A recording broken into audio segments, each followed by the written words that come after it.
Hello and welcome to the Computer Game Show. For those of you listening to the episode on a podcast player, my name is David Turner, and you've got 3 guesses to guess who isn't here this week. Well, I'll tell you who is here.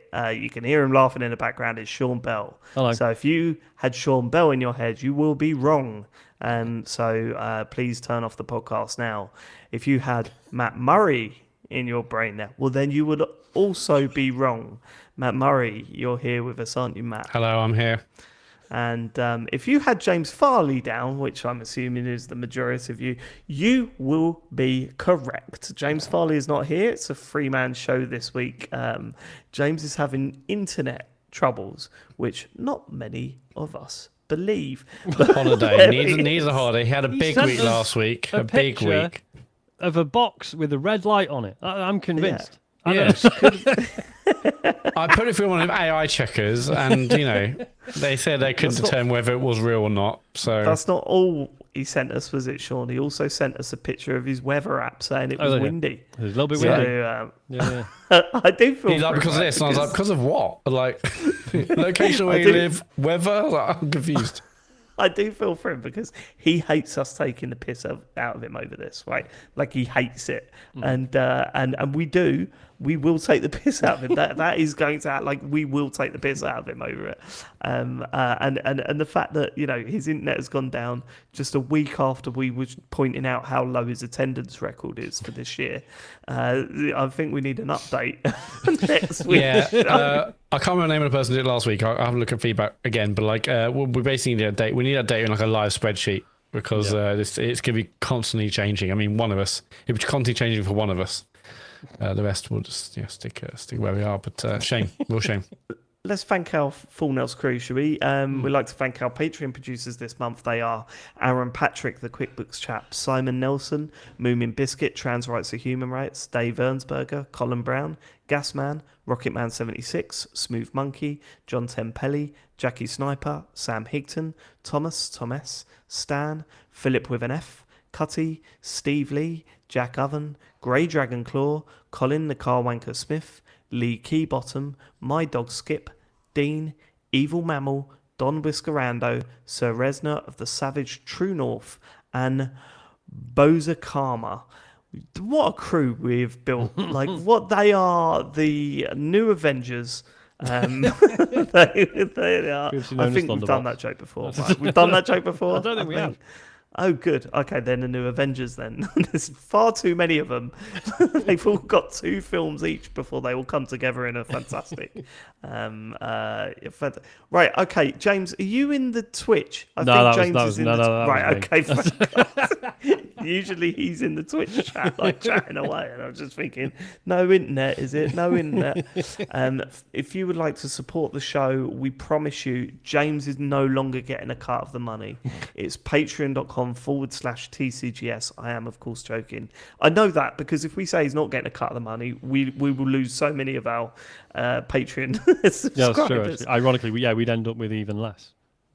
Really, I'm looking at the games coming out over the next month or 2, and I thank you so much for supporting the show because we would not be talking about as many games as we will be if it was not without your support. Holy shit, there are a bunch of games coming out, and even like I'm looking forward to Lego Journey or whatever. Yeah. It's like that follow-up of that little game that came out a few years back. So I'm think I'm going to get that, but then also we've got fucking Hades 2 next week. We're not done with potential GOTY games. Like, it's crazy. We are not done with that.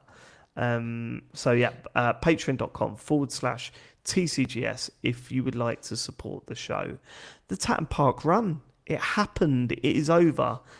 Please tell us all about it. Well, how much do you want to know? I assume this was bonus show material, to be honest. No, I want to know. No, because we've been plugging it on the show for God knows. That's true. Yeah. It'd be a shame to paywall it now, wouldn't it? Yeah, I mean, we could go into a little bit more on the bonus show, but I mean, how did you find it, Sean? Is this your first running event? Yeah. First running event, and it's the first time. So basically, in my training for it, because I wasn't quite disciplined enough. The furthest I'd ever run before was 4K, so I'd never done a 5. So this is my first actual 5K. Because afterwards I got to ring the little PB bell. And when friend of the show Chris Spann first suggested it, I was like, well, why? I didn't break it. Oh no, I've literally never done a 5k before. So yeah, technically it's a personal best. You did it. Yeah, you did it. Best bit was so I did the 5 and Matt did the 10, and obviously the way the routes work is the 10s set off first, then the 5s. You do a slightly different route, but then like the pace I'm going at, all the 10s were like passing me right on the way back, and then Matt met up with me. And I was fucked. This is about 3.5 kilometers, 3.5 for me, in. And I think basically about a kilometre and halfway from the end of that point. Yeah. I saw you. And Matt wanted us to finish together, and I was like, mate, look, it's fine. Like you go ahead. And Matt was like, no, sorry, I'm not worried about my time. It's fine. We'll finish together. Matt did not let me stop at any point. No. I was like, it was really good. Yeah, it was really good. I was like, well, we can see the end. We can see all the people now. Like, let's not stop now. And you're like, and there was a bit walking in front of all those people. I was like, you're fine. You can do this. You're not going to any regrets. You're going to smash it. That Louis Theroux episode, the wrestling one, where he's where the train works him really hard, and he starts feeling sick. That was kind of what it was like. Yeah, it's just like an army drill sergeant. I was like, come on, okay, right, we can walk for a bit. When we get to our second tree, we're running. All the people like the kind of the volunteers who are like running the event, like, come on, you're so close, you're doing so well. I was like, yes, we're gonna do it. And yeah, we went through the finish line together, so that was lovely. That was like, just fuck off, Matt, leave me alone. I guarantee. I mean, obviously, I was like close to being sick at that point, but he was right. Like, I think I would have been gutted if I'd let him go ahead and just been like, no, I'll just sort of fucking walk a bit and then go. Yeah, that wasn't going to happen. Really nice so, yeah, we went that through it together. That wasn't going to happen. Oh, mate, I wouldn't not be able to deal with it. Like, because when we did the when I did the Motherthon or whatever, you get to like within a kilometre left and there's loads still to do and whatever, and then you get the staff going, go on, you're there, you're doing it, and I'm like, you do not know how much I want to punch you in the face right about now. Like, if I've got just enough energy to take me to the end or punch you in the face, I'm really weighing up what I'd rather do. Just the swing a fist and then stop. The weirdest thing, I mentioned this to Matt on the day, so as the 10k people are just like sprinting past you, like loads of them, like, they're really nice, they're like encouraging, oh, come on, you got this, like, you're doing really well and everything, like, amazing, thank you very much. But then some will say similar things, but then you realise they're talking to themselves. Like, they'll be running past you and just hear them go like, come on, you've got this. Oh, really? And they're not talking to you. They're just you just sit there going, cheers, oh, mate. Thanks so much. I'm really proud of it. But I mean, what a great sum of money to make for. I mean, that sounded really patronising. Don't thank me. that sounded really. It wasn't meant to be, but it sounded really patronising. But no, it was great seeing that you completed that, and I was a little bit upset with what happened in the week regards to donations. Yeah, I saw that. Oh yeah, controversial. Yeah, I expect a decision to be made by myself and not by my wife that suddenly decided to use my money to sponsor you guys. I'm glad she took it upon herself, because we weren't going to get any money from you. So thank you, Joe. Basically, thank you, Joe and boys. Not David. You may have got something. But thankfully, Joe stepped in because she couldn't trust the fact you may or may not have donated, but she did. But just on that, like, it was Stuart Clement who we met on the run on Saturday, who like started this whole thing. I think that he was the one who suggested it in the Discord and then was in contact with Special Effects. So thank you ever so much, Stuart. You starting it basically kicked us up the arse and got us and a bunch of other people in the health and fitness channel on Discord doing it. We met, I think it was like 11, 12 or 13 of us. It was fantastic to see everyone, and we got a picture before and after, and those pictures are in the Discord now. But it's a brilliant day. I'm looking forward to another one. In fact, I have signed up to another one. Have you? I don't really want to. I'm not like, oh, I've got the bug now. What is it? Like, no, I just know that I need to sign up for another one because I will let it slide otherwise. It's good to have something kind of, you're working towards. But like Stig was saying, there's one in Yorkshire, mate. You might as well. I was like, I have done, but it's a flat 10k. It keeps me running that way. Is that just the normal park run thing that they do? Is this like a special event? This one that Stig and I and other people are doing, that's like it's not your standard 5K every Saturday morning, which is a park one. Right, This is like right. more Yeah, of a, that's part right. Yeah, it's like a yeah, proper more of a event. special event. But yeah, I'm looking forward to doing that and a couple of things I Cool. want to do. So it's great. It's kicked on the arse and getting us fit and healthy. So yeah, thank you everyone, and thank you for the donations. Yeah, over $2,000. It's been amazing. Yeah, it's fucking mad. Like I honestly I've thought when I said like, oh, we'll set a target of 1,000 and see how we do. The fact that we like more than doubled it is incredible. So Yeah, yeah, that's thank you great. so much, everyone. I've got about a million other questions, but we'll save them for the bonus show, which is which we're recording this week. I've got some real, I want to know every minute of that day. I want to know, Sean, what you decided to wear, what you ate beforehand. I want like all of this stuff. I want to know. Well, I was. Here's a little. Don't spoiler. ruin it. I was just tiny spoiler. I was sick on the morning. Brilliant. Okay, well, we'll find out more about that on the bonus show. So subscribe is what I'm What a saying. hook. Yeah. Yep. Subscribe. You don't need to donate anymore. Let's subscribe to our Patreon. Just a quick, it's a brief shout out. I was asked on a podcast this week, and I was like blown away. I don't think I've guested on a podcast for over 5 years. Apart from Ian's. Apart from, well, I've been on Ian's show, Ian but doesn't count. Oh, of course, yeah. I was thinking about TNA when you said that, That's out of but order. that's like a phone-in show. No, of course, fucking hell. I was on, Random Access Memories Twice. like 3 times. I think. Twice. Dave, Apart are from we going that- to address why you might not be 100% tonight, or are we? I'm on Cocodamol, and Okay. I'll explain about that in a minute. But fucking hell, yeah, no, that was definitely down to that. So you can't have a go at me. If anything, I'll take a photo of my weather app. It's windy outside, so I've forgotten. I'm appearing on the Gaming Views podcast. You can find it on every podcast player imaginable. We recorded it last week, and I was absolutely buzzing. It was such a nice chat. I think they had a list of questions, and they got to 3 of them, and the podcast was about an hour and a half long. So check out the Gaming Views podcast. It should be out tomorrow. Which is the 16th. So if you're listening to this on the podcast, it came out yesterday. So check me out on that podcast. It's a long interview about TCGS and how I got into gaming and all that sort of stuff. So I assume we're bigged up massively. I'm looking forward to hearing how we've inspired you. Couldn't Oh do it mate, hours you and get. Don't worry about that. You get your. You get your. just I don't. desserts. I wanted to say comeuppance then. That sounds a bit hostile, David. But But yeah, no, I am completely out of it on painkillers at the moment because I had a little. If you're watching on YouTube or the VOD on Twitch, yeah, I am in a sling. I have torn a tendon in my shoulder because I mean, skateboarding. I wish. At least you had a cool story when you damaged your wrist.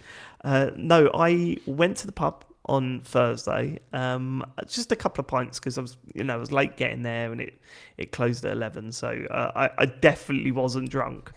But Okay. Did you believe him, Sean? but Or I receipts. got back See your home bank balance. and I was dying for a wee. Like I'm really bad with this stuff, but I was dying for a piss. So opened the door, slammed the door behind me, ran to the kitchen as quick as I could. I remember even thinking, do I turn the kitchen light on? No, fuck it, no time. Ran because my toilet is the other side of the kitchen. Basically, it's not. There's different rooms. It's not in the kitchen. Anyway, it's not in. I haven't got like a urinal opposite the dishwasher. Well, anyway, my darling wife didn't shut the dishwasher door. It was fully open with the lights off. And as I was running to the toilet, it 2-foot tackled me. It completely destroyed my ankles, my thumb, and I've torn a tendon in my shoulder. And so after I'd got up, gone for a wee, then put the dishwasher on, I could shut the door. I can't believe how much coverage the dishwasher's had this year. I mean, it's been it's been on the show more than James Farley. I was going to say, yeah, we need to look at the stats for that. Yeah. So I went to a hospital, and I was in the hospital from 12 o'clock midnight to fucking 8 o'clock in the morning or whatever it was, sitting in A&E. But like one of the funniest things ever happened to me in the hospital. So got in, They rushed me through. And do you know what? Right, I will say this. I don't think I've told anyone this yet, but I will say this. I got there. I sat down with the nurse who you have to talk to. She's like screening whether you can stay or not, basically. I talked to the nurse, and she said, "So what did you do?" I said, "I ran through my kitchen and I tripped over an open dishwasher door." And she went, "Are you okay?" And I teared up a bit. Oh no! Yeah, I know. I think it was because I was in like that much pain. Yeah, and no, a little bit of shock and genuinely stuff as well. And yeah.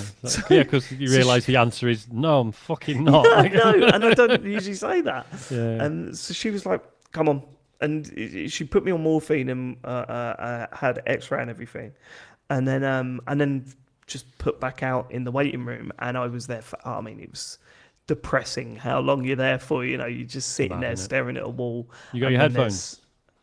I had my headphones, yeah, That's so I was something. watching lots of TikTok, basically.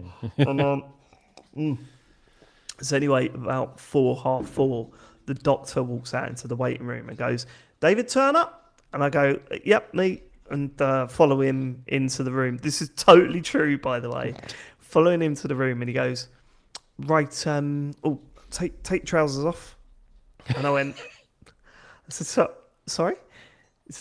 Come take trousers off then." And I went, "Why?" He said, "Well, I've got to see it." And I went, "What, my shoulder?" And he went, "Right, what? Sorry, what did you say your name was?" I said, "David Turner." He said, "I called David Tanner." I went, you're kidding me. He said, no, you mustn't just be hearing what you want to hear. And so anyway, that's pretty close though, to be fair, and it was 4:30 in the morning. Yeah. I was, and I was on morphine. I was pissing myself, right? And he started laughing. He said, "What did you think?" And I was like, I honestly didn't know. I said at one point I thought you were like testing to see if my shoulder could do it. But I thought there's got to be better ways of doing that. So anyway, we were laughing and joking about it. And he took me back out to the waiting room and then went away. And then 2 hours later, it was like 6, half 6, something like that. He come back out and he pointed at me with a big smile. I went, "David Turner," like that. And I went, "Hey, fuck knows what everyone else in the A&E thought was going on there if they weren't there for the first bit." But so I followed him to his room and he just turned around and went, "Right, take trousers off." He must have been sitting there ever since that moment ago. When I call him back in, I'm going to tell him to take his trousers off again. Just brilliant. Good. I bet he made his morning. It's like, I got to do that. I got to do that joke. I've probably forgot before or done it once and always got a good reaction. Yeah. But I'm all right. I've been on painkillers for a few days, and the funny thing was Joe was a bit not fuming, but like I can't do anything around the house, right? I can't wash up, ironing, and hoovering and all any of that shit. But for whatever reason, I am fine to play video games. I was like this when she's like, for fuck's sake. When my back went the other week, it was like just sitting at my desk was really setting it off. But weirdly, the sofa was fine. It's funny that, isn't it? Yeah, it's funny weird. that. So if you want to, don't donate to me. If you just sign up to our Patreon, if you want to, if you feel all right. Should we get on with the actual show? I mean, you can still donate to our Just Giving page. I don't know, when does that page close exactly, Sean? I have no idea. I don't know how this stuff works. It is still open for donations if you want to support children. Putting that off the back of my sob story, are you? I'm saying if you want to support David's shoulder, donate to I'm going Special to set up Effect. a Just Giving page for you. I don't think we're David going to ring Tanner. up Special Effect and be like, "Dave's hurt his arm a bit. Yeah. He can't play Hollow Knight anymore." So No, he can play Hollow Knight. he can. That makes it even worse. He can't do the ironing. Feedback from last week's show, Matt. They all love it, did they? Yes, a very poignant bit at the start. Black Suchencho has messaged feedback regarding show absence. Healing lads, I'd like to point out, under current Department for Education methodology, Dr. Farley's show attendance of 89% will classify him as persistently absent. I mean, what is it now? But at this point, letters will be going to his home, and something parents will be brought in, I guess. In more real terms, if the show's a 5-day week job, the news hound will be having every other Friday off. All this being said, James is still my favourite, and he'll get my vote when he inevitably chooses Switch 2's Joy-Con mouse mode as his 2020-2025 GOTY wildcard. Jiggy's going to come back next week and be like, listen, there's actually a lot of research about the 4-day week being good for... Yeah, I've adopted a 0-day week. It's actually progressive. I'm worried about that boy. I'm worried about. I don't know when we take action, but I don't think this is the last we've heard of James Farley not being on the pod. No, I mean he did promise he wouldn't. That wouldn't be the case, but I think they're still. No, that was last year. He hasn't done that this year, so he's fine. Good point. Codename Tommaso Guardeno. Ciao ragazzi. I was so glad to have Dr. Farelli back on the show last week, and I'm hoping to hear more of his strange bant in the coming months. Were you hoping to hear that this week? Because you were out of luck. I'm playing Like a Dragon Gaiden, the man who raised his name. I'm spending 2 hours doing battle arena type stuff. I have 10 long dialogue option scenes queued up, which I have to do before I unlock more quests. The same thing happened in Baldur's Gate 3, whenever I didn't rest enough. I know you're not fielding questions, so I end my missive here. Moi. I did the same thing with Baldur's Gate 3, because I just sort of didn't clock how the whole camp thing worked. I didn't clock, like, the camp was like the ship in Mass Effect, right? It's where you sort of check in with everyone between combat or whatever, and like, and this is where you have all your conversations with your companions and stuff. I don't know, for some reason that just didn't click with me for a while. So then, sort of 10 hours into the game, I was like, oh, this is where I'm supposed to talk to everyone, and now I've got like hours worth of dialogue to get through. But it's like when when you don't go and see the toad in Peach's Castle in Odyssey for ages, and then they have to go through every single fucking moon or whatever that you've got. You've jumped 7,000 times. Here's a moon, and you're like, right, okay, come on, let's get through this. I just need to get to 900. Yeah, like in Donkey Kong, there's in Donkey Kong, the most recent one, Tropical. No, what's it called? Hang on. Let's see if you can do it. oh, let's wait. How have I forgotten this? Donkey Kong. Tropical? Not Tropical Freeze. No, I love this game as well, and just had DLC announced for it. Donkey Kong. I can't You even. don't love it. You said it wasn't very good. Actually, Yeah, I know. I think. No, I said it was good. It wasn't a 9 out of 10 or 10 out of 10. Okay. Donkey Kong. It doesn't matter. He smashes stuff. It does. He smashes stuff, doesn't he? In that one. It does one. How have Come on. What's it called? Oh, a Donkey Kong Bonanza. Yes, I got it. Okay, right, nice. Anyway, on that, there's like in one of the menus, there's like you get like mini achievements, didn't you? And I didn't discover that for like hours into the game. And it's you've like smashed like 5,000 meters, 10,000 meters, 20,000 meters. Yeah, and I was like, oh my god, I've got like thousands of like points here. I didn't realize press X. But I mean, there was a skip hold button. on. You told me that. Do you remember? It was when I come up to you yours. You told me check. that, and I went, "What?" And then when I checked, and it was like I was there for ages just pressing A. Love that. Okay. Also, I don't think it was an unfair review. I think what I gave it was a fair review. Yes, Metacritic and Overcritic slightly higher, but I think 7 out of 10, maybe 7.5 on a good day, isn't massively different to what a lot of the reviews are. So, All right. it's not a 10 out of 10. Tony Crimes has messaged. That's Tony Crimes. With a Z. I recently wrote in about catching up on the pod during my vacation. I thought there was something wrong with the Strava episode because there was no video. That was one I wasn't on. It was like Strava was in the episode title, wasn't it? No, that was the Capone episode. That was the one where Capone just said three random words at the end of the podcast, and we made that the name. No, it was James that said the random words. Oh, it was James. Yeah, you're right. Yeah. Sorry, I'm on a lot of painkillers. Sure, he's on a lot lot of of painkillers. I'll probably just stop correcting you. I'll just let you live in your own little mad dream world.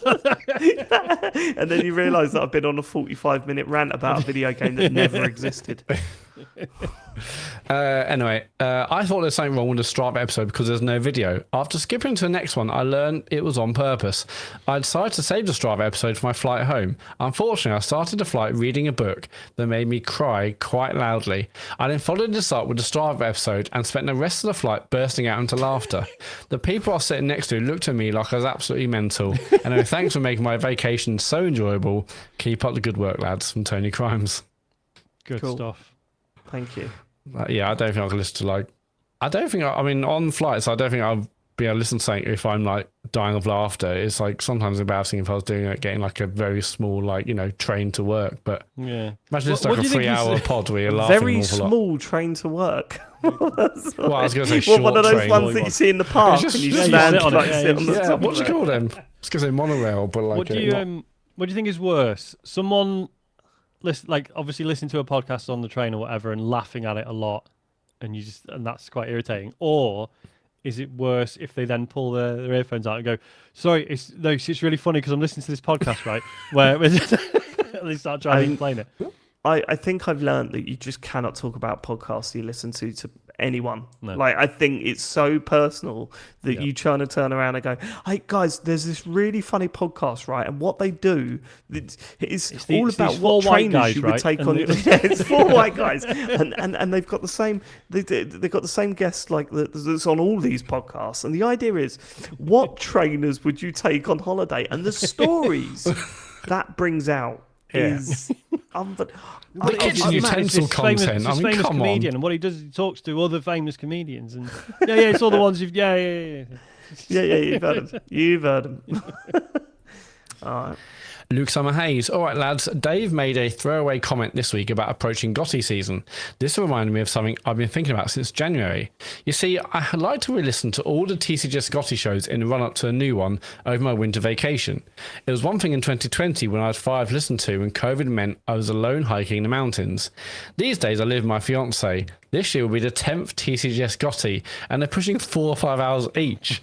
I probably won't be able to listen to all that like I used to.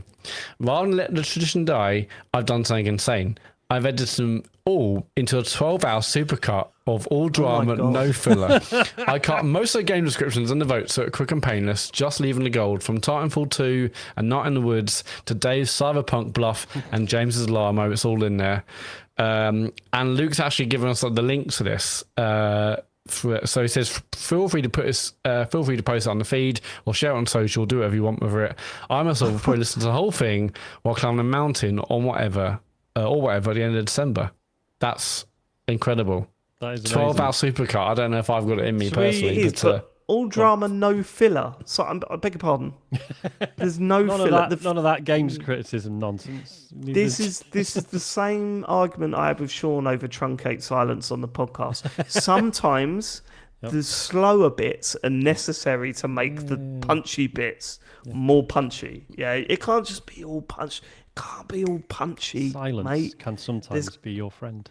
Yeah, that's what I say. Well, it's what Sean says, actually. Sorry, I'm on a lot of painkillers. I mean, what, do we? We haven't really. We didn't discuss this before the show. Do we put this on the feed, or do we just put it out on social media and give people the link? I don't know what. I think we just give people the link on social media. Come that Gotti shit season just beforehand. 12-hour supercut is crazy. I mean, I prefer them to listen to the full shows, actually, Luke.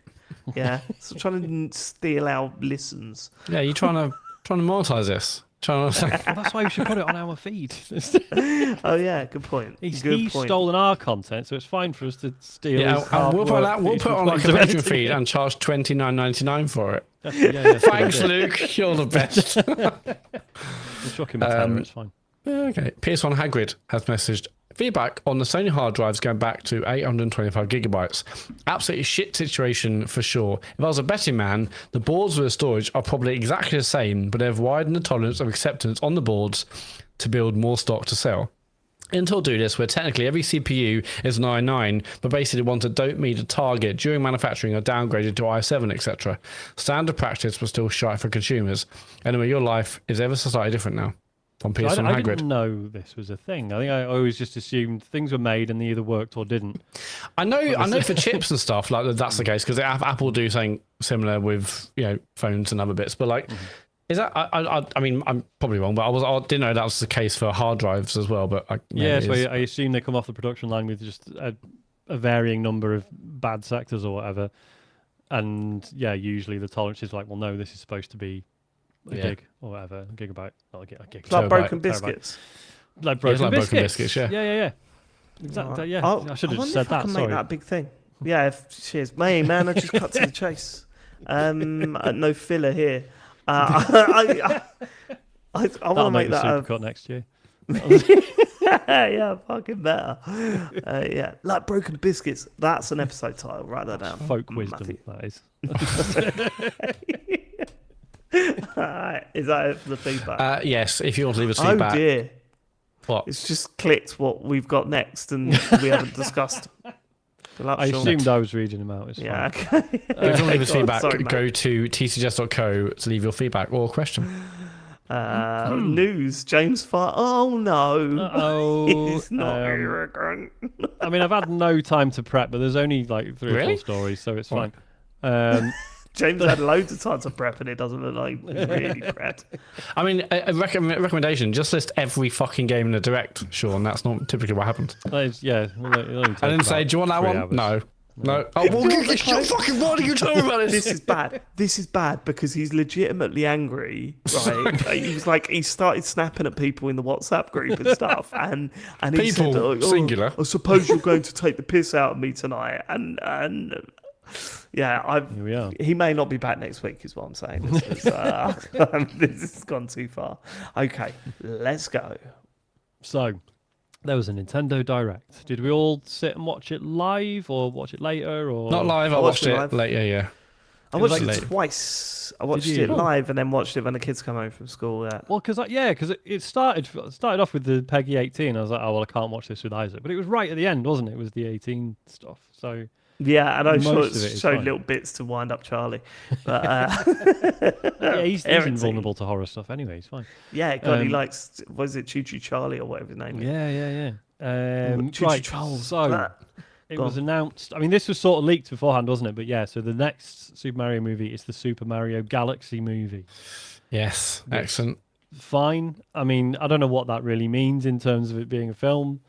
So it'll be fine. No, I mean, sorry, Matt, I've got problems with Sean and the Mario movie thing. I don't know. Why? He's a little bit snotty wasn't about that it good. all, and it was good enough. When they're like, oh, and we've got this amazing composer. I'm like, yeah, I hope they put fucking Take On Me over the fucking actual composed soundtrack again.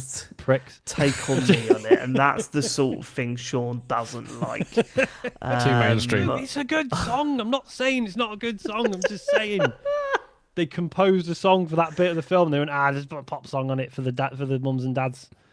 Oh, shit. That's movie trailers, though, isn't it? Yeah. So like, I was talking to someone about it, so like, oh, have you heard about any leaks for the direct? And I was like, I haven't heard a single leak. And then I realised, oh no, I did see the stuff about the domain leaking for this, but I didn't put 2 and 2 together. Like, oh yeah, this would also be announced. But yeah, I mean, I see. Yeah, no, nor did I actually. But then, the moment they started showing it off, I was like, oh yeah, this is. Yeah, I think this is cool, man. It shows that they're going in a new direction with it and not in an obvious direction. Like it would have been so obvious to do the Super Mario movie 2, you know. But this is way more interesting, and they can put way more character into it. And I love the fact that they were like, no, this is.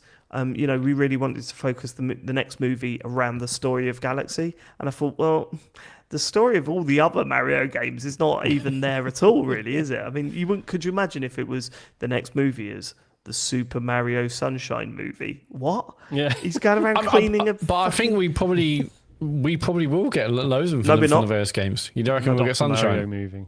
We will not get a Super Mario Sunshine movie. Oh, this sounds like a bet, but I'm not going. We will not get a Super Mario Sunshine movie. That would be insane. It's looked upon as a dark spot in the Mario 3D universe. Yeah, they can reclaim it with a great movie. Yeah, but they've already skipped it. I don't think they're not going chronological. They'll be all over the shop. They've got the whole like Mario universe, as it were, to talk about. I mean, I think. Oh my god, I so want to do a bet. I'm not taking a bet. I'm not taking any bets right now. Okay, all right. Yeah, I mean, this excites me more. Obviously, we all watched it. I mean, I wasn't blown away by it. I thought it wasn't as funny as I thought it was going to be, etc., etc. But hey, whatever. I still enjoyed it enough. Yeah, there were problems with that. There were problems with that movie. I still do not get the relationship between Mario and Peach. That was so underbaked. It was so weird. It's like Mario was an idiot running around tripping over, and Peach was this badass like superhero. Yet for some reason she needed him, and that was never discussed. That was never discussed. But I don't know. I still fucking loved it. Yeah. We still watch it quite regularly in this household. I mean, what I said in this is, it's Mario Galaxy, but don't worry, you're going to see all the characters and loads of different characters from Mario. So, it's not exactly be like one-to-one with the game. So it's also going to feel like a bit of like a greatest hits in that regard. So excited to see what other characters come in. Obviously, Rosalina's coming in, but and loads of the cast are coming back. That little weird star thing. That was a weird little bit of the direct where they were like, it's Chris Pratt and it's Charlie Day, and it's like, it's all, we know, we saw the last one. You don't need to tell us all the same people are in. Yeah, but contractually, it's probably but please show our faces and names. Can you imagine any of them saying no to doing the sequel? No, I don't want millions of dollars, thanks. They didn't mention Donkey Kong. Oh, that's true. Maybe he's not in it. I reckon they will do a Donkey Kong movie after this one. Yes, he'll have his own movie. Yeah, it's possible. I think it's probably a movie, isn't it? So maybe that was Galaxy. Also, no mention of our boy. What's his face? Oh my God! Sorry, I'm on drugs. Yeah. What was the fella that did it before? Charles Martinet. No mention of Charles Martinet. Of course, we'll never get hear him ever again. He's done. Yeah, he's done so. Mate. He's an ambassador. He's very busy with his ambassador work. No one knows doing what any that means. He's ambassadoring. He did all not over the know shop. what that meant. When He's it was ambassadoring, for goodness sake. I think that was my favourite bit about all that, is that when they announced that Charles Martinet was stepping down and then announced that he was going to be the Mario ambassador, he then come out and said, I don't know what that means. Look at the job spec, mate. Yeah. But I think it's literally like, we will let you continue going to conventions and stuff and being, hey, I was the voice of Mario. And that, we won't sue you for doing that. Nintendo are kind like that. I'm not convinced they won't sue him. I think there might be a lawsuit in there. Okay, but what did they announce shortly after that, Sean? Shortly after that, I should say, so I'm going from the write-up on Eurogamer.net. Thank you very much, guys. This might not be chronological according to how it was in the direct, but here we go. So Mario Galaxy 1 and 2 are coming to the Switch and Switch 2. Fantastic. This week, Yeah, we fantastic. spoke about this last week. I hope they the don't week charge before. too much money for them. No, I'm sure it'll be cheap. I don't know if this is fantastic.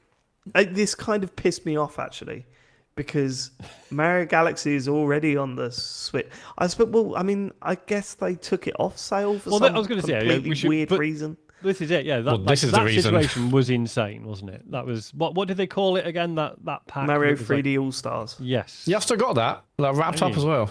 Is it worth £4 now?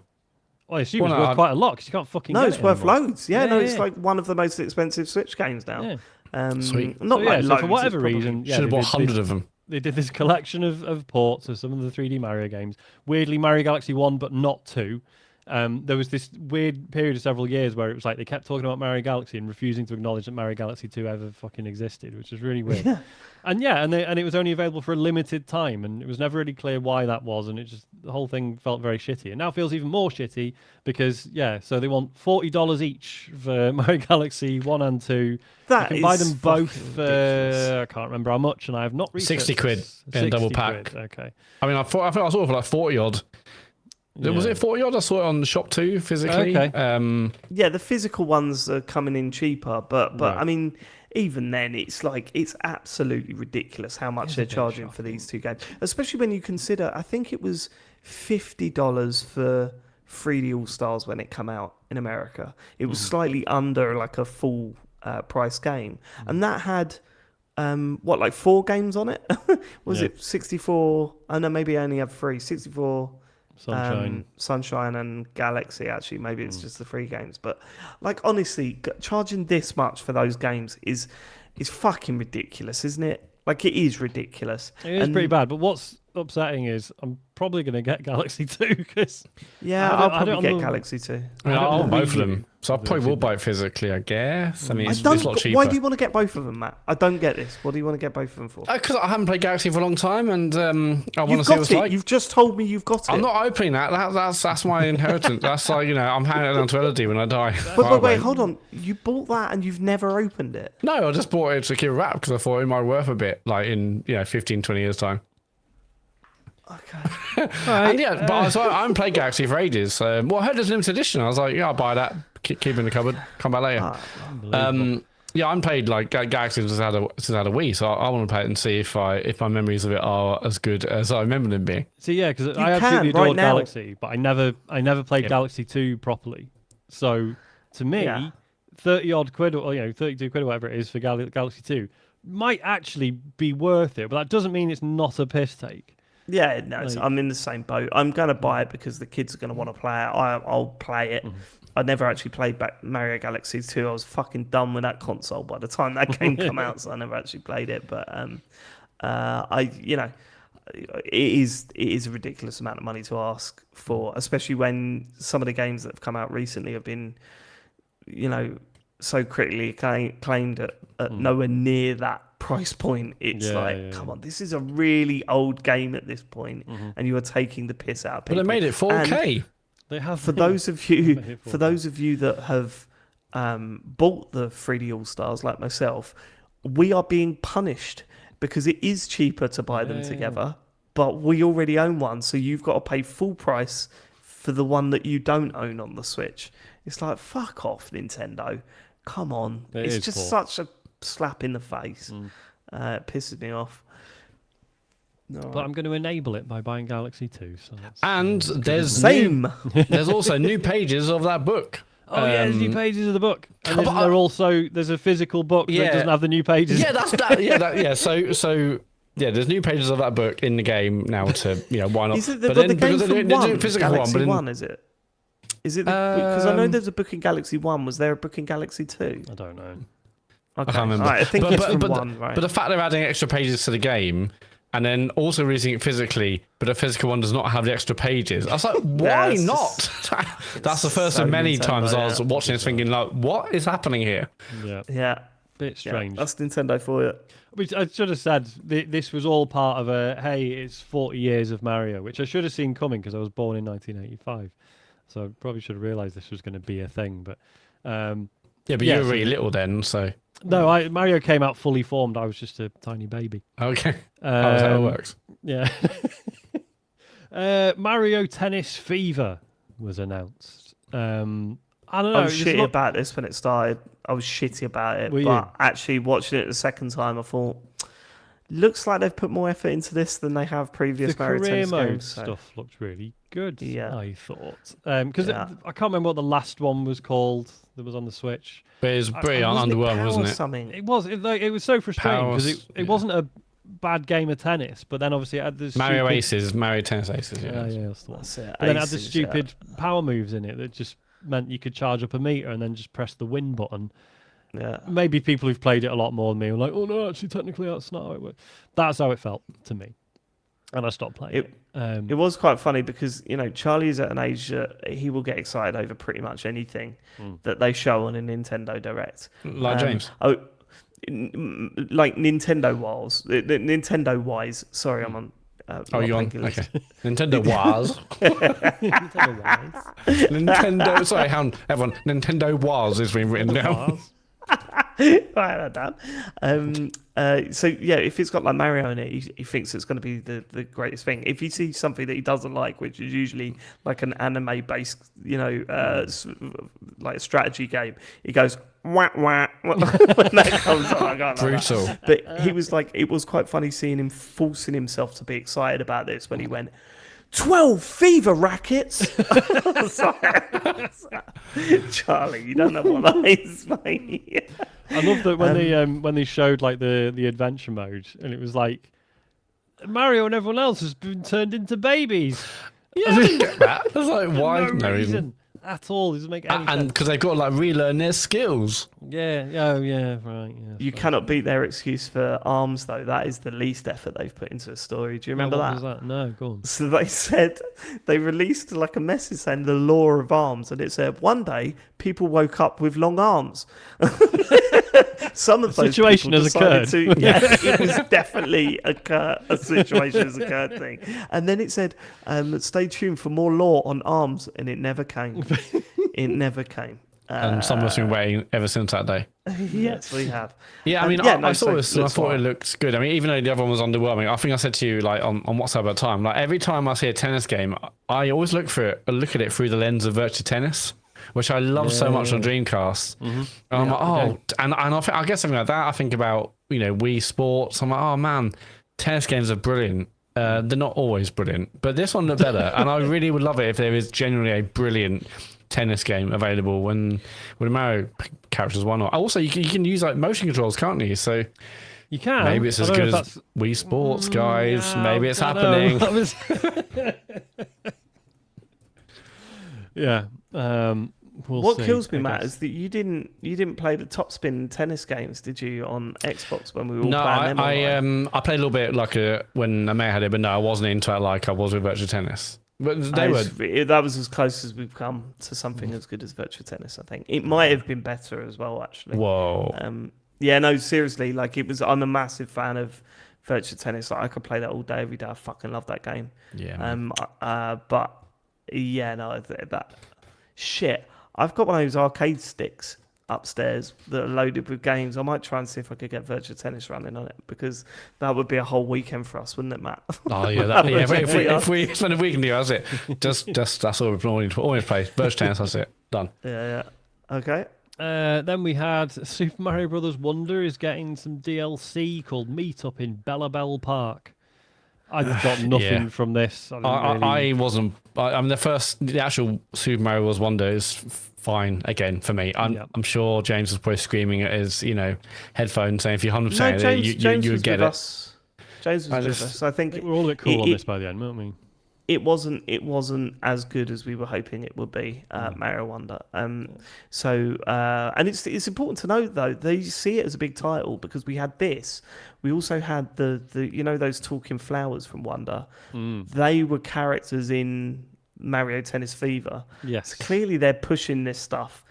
It's not for me. It wasn't for me. And it's important to know, I don't know if we've said, that this was all because they were pushing their sort of 40th anniversary of Sean Mario. mentioned that, but you are on painkillers, so... Yeah, no, it's a good point. Which makes the last announcement in the segment even weirder, I think. But go on.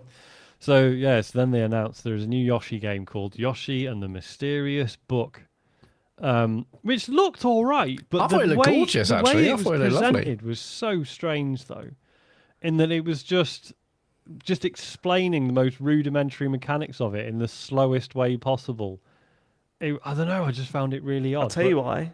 Because it's very early in development, I reckon. It's early development and it's for children, let's be real. Yeah. Well, it's out in the spring. holy It can't be that early in development. You say, oh right, yeah, good point. You say it looked good. There were moments of it where it did not look good. When you I first just met thought the it looked book character, I thought, fucking hell, what is this? It's the like book an character, I N64 just game. thought of It Takes Two, but just less funny. But I thought, I thought like the mixture of graphical styles where it looks almost like painterly, a little bit illustrated. You can see almost like text from the book. I thought it looked beautiful. It's so strange. Don't know how basic it was gameplay wise though. They'll keep doing Yoshi games that like have like a slightly interesting visual style, but they won't just do a new Yoshi, like a proper new Yoshi's Island that's the same style as Yoshi's Island. It's I always did like, think this was going to be one's- close to it. This is going to be the closest to it that we've had. But know, but yeah, no, this was almost in it's sort of like stop motion animation in places. Enemies and Yoshi move like with a low frame rate compared to the world around it. That's probably just how it runs on the Switch. But I did like the fact that they had a whole section about the 40th anniversary of Super Mario, and the only new game they announced was a Mario Tennis game. That was it. Yeah. I guess without spoiling things, I was like, okay, this is leading up to something massive. Here we go.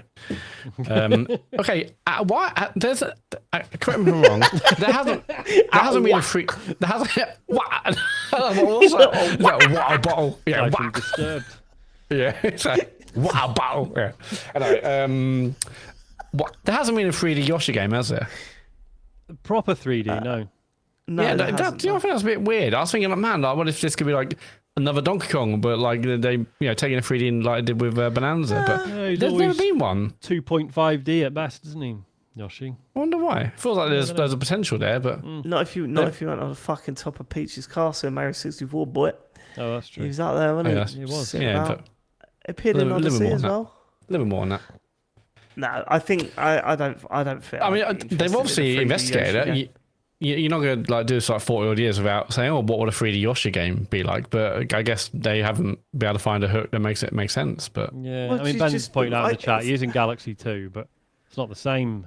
It was Not a he's in Yoshi Odyssey game. as well. There's whole levels based around him in Odyssey. I genuinely think if there was a 3D Yoshi game, I'd be thinking, why is Mario not jumping on his fucking back? Like, well, why is Mario not in this bit? So yeah, no, I'm not. I don't think that'll work. But okay. What else? So there's a bunch of announcements. hang on. Go on. We're missing the biggest aspect of this whole 40th anniversary. The fact they're releasing talking flowers. Oh yeah, we're getting a talking flower amiibo. A physical plastic talking flower. Get those pre-orders. Seemingly- I'm sorry, it's not an amiibo, is it? It's an actual. Seemingly, toy. you can't control it. You have it in your, have it in your room, and it will just randomly talk and say Crack things. wise. Crack wise, a talking flower. I missed thought, this. yeah, you can buy a physical plastic talking flower. It says wacky things throughout the day. And can you I don't know talk how. to it, or does it just say shit? It feels like it just like quit. It just barks at you. It just says little funny little quips. How much? I can't remember. I'm looking I forward mean, to James James is nominating buying at the it. end of the year. Oh yeah, James James is definitely 100% buying it. But like, the way it's described, it's almost like, yeah, you have it, you turn it on, and that's it. You can't control it. So yeah, you'll be like in bed, and suddenly you'll hear like, a wisecracking flower, or you'll be doing whatever you want, I can see your dick. What was that? Yeah, what? I said sleep well. I can imagine James, maybe have some quiet time, and like you hear like the bing bing bing from a llama, and then you hear talking flower as well, judging it. It's like, Jesus Christ, like a zoo in here. Right, that's on sale into 2026. I want to know how much that thing is. I bet it's nearly 100. Oh yeah, no, I bet it's expensive. If it was like a fully featured smart speaker, then maybe. But yeah. No, I reckon 40 quid. Right, what else? I'm going to skim it, obviously, because there was a lot of stuff. New trailer for Tomodachi Life, which I'm still weirdly excited about, even though... Well, I can't remember if the last one was actually good or not. It seems quite funny. It looks it looks mad. quite funny. The boys were well into it when they showed that off. They liked the look of that. Yeah. The way they described it, so had it been, I know it's been announced before and we've seen it for a while, but the way it's announced, like, we're finally confirming. So has it had just like a nightmare development or like a really long development? That it's just the way they talked about it. It's like, guys, finally, here we go. This is actually I felt when like it's that coming was out. a joke. Like, I felt they were was it? joking about it. I could be wrong, but I felt like it was like they were sort of self-aware that this was a weird thing they were releasing. But maybe I'm wrong. And I thought it looked mad and funny and good. Yeah, I don't know what it is really, but it looked quite fun. We haven't seen it since, is it the 3DS it came out on originally? So it's been a while. It was, yeah. What else? Final Fantasy VII Remake Intergrade is coming out on the Switch too. Yeah. I've Looks alright. not got the link to the story here, but I saw some stuff about apparently the download is going to be fucking massive. Even if you buy the card, it's one of those ones. There's nothing actually on the physical version. Right. It just downloads. Yeah, I'm not surprised. I'd be very interested to see how that runs on Switch too. Yeah. This was a big one. Hades 2 got a release date announced. So they announced it's coming out on the 25th of September on Switch and Switch. Oh, it says. Okay, so the story says Switch 2, but the trailer says Switch and Switch 2. And yeah, and then so I checked on Steam, and version 1.0 goes live on Steam on the same day, so that's good. But it's a Switch Very much exclusive, is looking it? forward to it. Oh, sorry? Switch console exclusive, is it? Yes. Yes, it's a timed console exclusive on Right. Switch and Switch 2. Okay. Interesting. Nice. I mean, I was always going to play out on that system anyway, Yeah, so I'm man. quite happy with that. The thing that fascinated me about this reveal trailer is that Hades is a big game, yeah, and I'm pretty sure it's going to sell well. Mhm. I'd love to know the business decision or the discussions that went along with. Right, we'll show you our direct, but we want our narrator to narrate over the Yeah. gameplay bit. Like, I'd love to know if they go, okay, but we're not paying full price then. I'd love to know what the discussion is there, because I bet it takes take a long on the time. next, it's to go down to the gates of hell, and and you worked on that game and you're working in marketing, just thinking, fucking, this is destroyed. But yeah, but like, are you allowed to go to Nintendo and say, no, you're going to make our game sound shit? Probably not, right? I think you yeah, do probably you have to write be that nice copy? and- You must. yeah. Well, they might write that. They Yeah, must they write that write it, copy, but they right? have their people do the voiceover. So Yeah. let's work for them. Why not? I mean, they got the full trailer was out there. It's just that there was a bit of a talking over it at the beginning. But Yeah. well, Oh sci-fi yeah, game. of course. But I just want to know what the business side of that looks like. Like, do they get money off because they're getting, like, you know what I mean? I bet it's a fucking nightmare. I bet it's awful. Yeah, the yeah, whole yeah. process. Like, I know what you're saying. Like, it's easy for them. They don't have to get a voice actor in to do it, but they then have no control about how that is being. And it is a bit weird to see such like a real Hades has got such an atmosphere around it and a style around it, and having Yeah. go really down good, to really the good gates voice of- acting throughout Yeah. as well. Like, it's Exactly, yeah. But I'm super pumped for Hades. I cannot wait to play that game. Oh yeah. We've got a new trailer for Hyrule Warriors: Age of Imprisonment, which is coming out on the 6th of November and was clearly running at 60 frames a second, which is joyous news because the last one barely hit 30. So I'm really excited about this. I mean, it didn't give much else away about what. I mean, we already know what the game's going to be about. So yeah, very happy about that.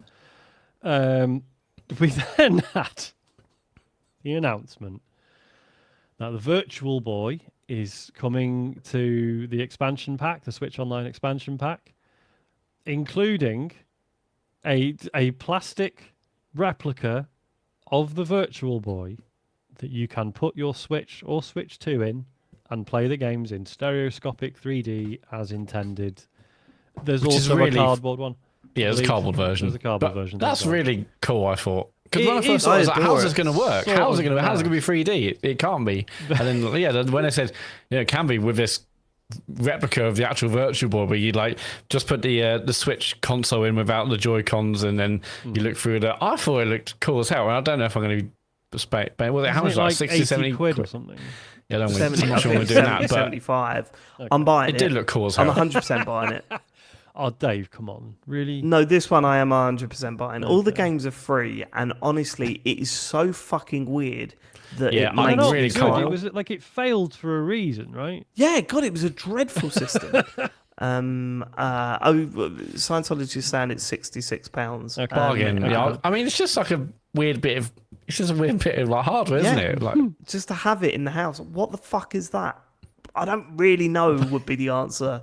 I love it. I fucking love it. I love the fact that they're doing this because this is the insane Nintendo that we love. This isn't like when they do shit like the Alamo and stuff like that, and you go, come on. Well, actually, maybe the Alamo does count as being wacky Nintendo that you can't wrap your head around. Maybe. definitely does. I just think with that, at least with this, your games are included with the subscription, and the actual bit of plastic you stick in your thing into is not insanely expensive. And it's quite funny that they've gotten over the fact that this was the biggest failure in their history, and they seem to be trying to reclaim it for some reason. Yeah. Yeah, I for really want to monetary see reasons. what it's like. So, I don't know. But and £66, I guess, isn't as bad as I thought it'd be like 90. But yeah, it's just a cool bit of hardware, isn't it? I think if you're getting it, you're not getting the cardboard thing. No, What's the that's. point? Oh no, I if I'm getting anything, it's the cardboard. Really? Yeah. But then you might as well just get the plastic thing because it's only 40 quid more. That's like, 50 quid more, actually. and the That cardboard is one, I can loads, just actually, bin yeah. it when Look, I'm done with it yeah. and not feel bad. I am started to sound like James Farley. Half the fun is having the hardware there. I mean, yeah, like, yes, you'll be able to play the games using cardboard, but you want the whole experience. I don't know. I mean, I No, may I not don't even think get I it, do. but- That's the thing. I think I You want don't? to. I think I want to play it for half an hour and be like, yeah, recycling. Sean is the voice of reason here. Like, he's absolutely right. Yeah. I mean, we know James is there day one, but how many of the rest of us will also get one? I'm getting one. I'm I'm on the one of fence. these things. Poorly. He's allowed to cheer himself up. Yep. Yeah. With a virtual boy. With a virtual boy. If that is going to Naturally. mysteriously heal him. He's going to love it. Cool. What else happened? Power Wash Sim 2, Dave? You fuss? Yeah, I don't know. Would you play it on Switch or would you rather it on Xbox? Or No, I'd get it on Xbox. It's not a Switch game for me. It's an Xbox game. it's got a split screen though. Fair enough. I wonder if Xbox will have that. Do you want it? Almost definitely if the Switch has got it, Matt. I think. Does the original have split screen? I can't remember, but no, it's a private experience for me. I don't want anyone around cleaning bits that I don't want cleaned. I hate it when Charlie goes, "Can I have a go?" And I'm like, "Let me set you up a profile, and you can play as much as you want, mate." You're not touching mine. You're not touching mine. But yeah, no, Power Wash Sim 2, I will definitely play it for 500 hours or whatever I put into these games, but I don't know if it needs it. Just keep bringing out new. I don't know what they're going to do to convince me that it was worth bringing out a sequel to it for whatever reason. But here we are. Just before we get into the other much larger ones, PopuCon was announced. I've only heard this because they've mentioned it a bunch of times on Remap, but it's basically like a multiplayer only. Multiplayer only platform adventure. At first, I think it's quite Splatoon-like because you. I think it's just two players, but no, in multiplayers you have like different colors of ink or whatever the stuff is in your gun, and you might have to like shoot you might have a yellow gun or whatever to fire like against a pink wall, or vice versa. So it felt like there's some DNA here from, well, not DNA, but like some inspiration from things like Split Fiction, where you have to work together very quickly and do things. But yeah, like again, I've heard on Remap and they're loving it, so I was really interested when I heard that's coming on Switch this winter. So yeah, that's PopuCon. Looks good. Yeah, no, it did look cool. There's like the bits it showed where they could use your gun as like a shield, but only so like only one one of person you had like could a do pink one, certain one had a yellow lasers, one. yeah. There was all the different lasers. So one person having to block one laser while the other player ran past them. Yeah. And they block, That could be a bit of fun. Really cool. So we got a new trailer for Metroid Prime 4, which has a release date. It's now coming out on the 12th of December, 2025. Well, it might not make it into the Game of the Year list, guys. I mean, there's obviously loads of rumors about will it even make this year. We've heard nothing for ages, and like, is it? And then they said no, it's this year, but like they could not have left it any later, really, could they? Like, that is basically I mean, that is kind of essentially the latest they could even leave it, unless they want to do like a 31st of December thing. Because that's really, for a lot of people, that's kind of past like peak Christmas shopping season as well. Isn't like the first week of December is meant to be the most intense? It is, but obviously if you're buying this, if someone puts on their Christmas list, you can still get it before Santa arrives. But again, I just think from like a marketing and PR kind of point of view, like everyone has already done. They've already played their games of the year. The Game of the Year podcast has been recorded. The magazines have gone to print. Like this is going to be forgotten about, isn't it? Like personally, like it's do you remember that game came out when everyone's busy with Christmas and wrapping and parties and all the other stuff done? Like 12th of December, it's kind of no man's land, really. Like I'm a little bit confused. Good news. It's not out on the 12th of December. Yeah, I was about to say. I'm looking at it now. And I'm looking at the trailer now, and it says the 4th of December. Yeah, no, I'm not having a go at Eurogamer.net. They've Oh, we'd absolutely destroy James if that was him. Oh, we'd yes. It's 4th for the 12th, but Eurogamer says 12th. It says the 12th. I know, look at the trailer, you're a newsman, Sean. And in the 12 seconds you were the news, like drafted you were told that you were the newsman before we started, you should have checked your facts. I didn't have time. Okay, fourth. I still think that's far too late if we're talking about all the Game of the Year stuff at that point. Like people have already recorded the shows and all the promotion about best games of the year is done. This will be forgotten about, and also it looks shit.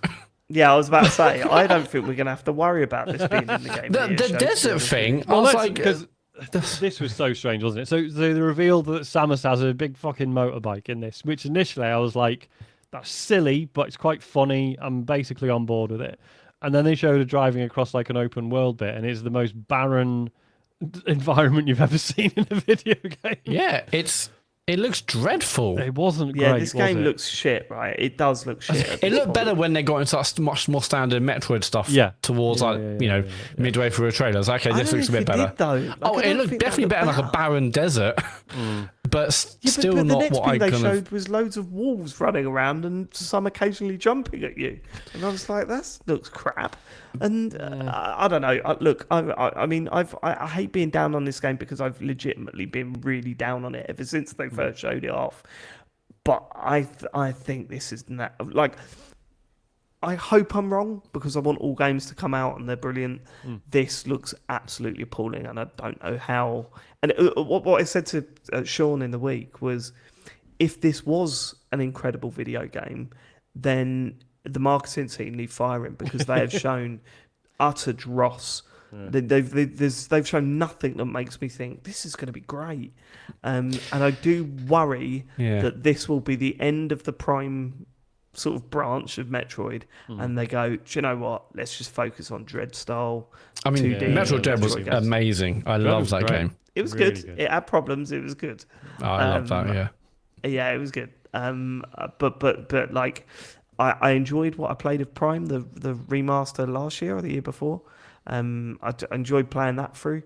But I've heard 2's not very good. I can't remember if 3 was good. I think James said 3 was a little bit better, decent. Yeah. but this looks absolute shit. Just to defend the marketing team. I mean, we don't know what state the game. I just think we should. I'm going to defend the marketing team just because we don't know what state the game is in when they've been trying to capture certain levels. They might have literally had very little to actually be able to capture to make these trailers. But isn't that the same with every game? Well, maybe, but then So why does this look shit? I'm just saying there's maybe a chance that they couldn't capture the best aspects of the game because it was really fucked. I don't know. I mean, I'm not talking from past experience or anything. Okay. I'm just saying. Yeah. I might be. No, I mean, I've got so many things I want to say. When's your embargo up, Matt? Because we've really got to go through that. No, stuff. I can't. I should check myself. Anyway, I mean, maybe the game is completely fucked in certain levels so bad you have to show really, really bad bits. I don't know. I mean, that's just an example. I know. Do you think anyone in the Nintendo marketing team thought, actually, let's not show any gameplay? Do you think that ever crossed their mind? I think maybe. Yeah, I mean, we're being harsh, but yeah, that desert bit looks so bad. I was like, this is a joke. I don't know. I love it to be good. It also doesn't feel like it's a big game for them in the way that I thought it would be. I know historically it's never been a huge seller, etc. But I don't know. It was just kind of. It wasn't like a big thing towards the end of the direct. It was just kind of in there. No. And it's sort of legacy pricing as well, right? You can pre-order it for 48 quid. Yeah, Don't get me wrong. I'm not obviously it's incredibly Legacy toxic pricing. to be like, what do you mean it's not £70? Is that I don't want games to be 70 quid at all, but it's less than the other first party Switch 2 stuff. It does also there is a kind of value proposition. I think there's a fine line between too expensive and cheap. If it's an amazing game, if it was really cheap, well, hang on, why is this so cheap? And this is more on that side. It doesn't feel like they're bigging up massively either. So. No. I don't know. Do you remember how hyped up we were about this game before it was announced? It was like, oh my god, Metroid back, yeah, come on. And now we're here, and you just go, fucking hell. Yeah. And it's a worry because, it's this open secret. People like us talk about Metroid a lot. It's never been a massive seller, ever. It's just for some reason we all talk about it like it's a real cornerstone of Nintendo's output, and numbers wise it's not really. I do wonder if you're on painkillers because Matt just said that, so Christ, sorry.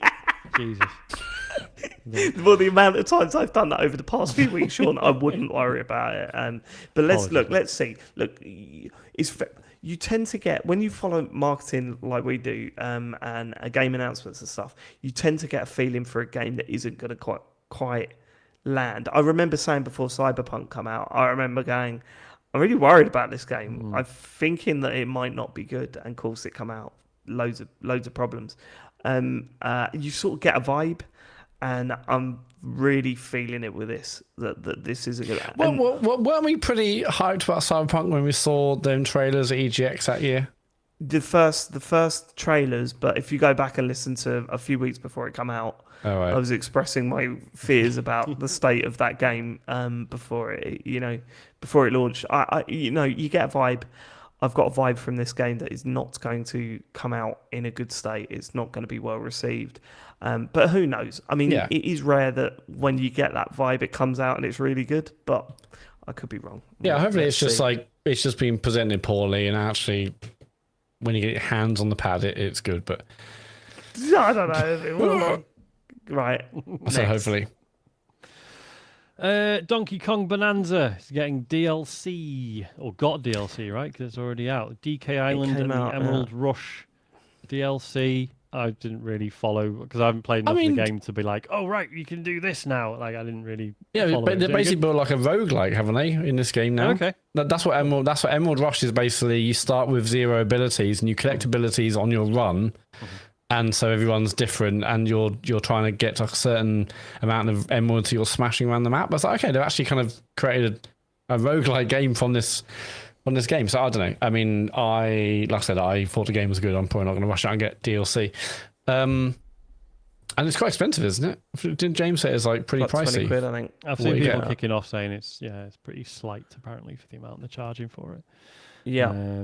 But yeah. I'm just getting concerned about how much Nintendo think things are worth at the moment. It is concerning me because they're already up in the price of their games, and then you're looking at DLC like this. But even if you look at the trailer, you think there doesn't seem to be too much here, and seeing how much they're charging for it, you go, shit.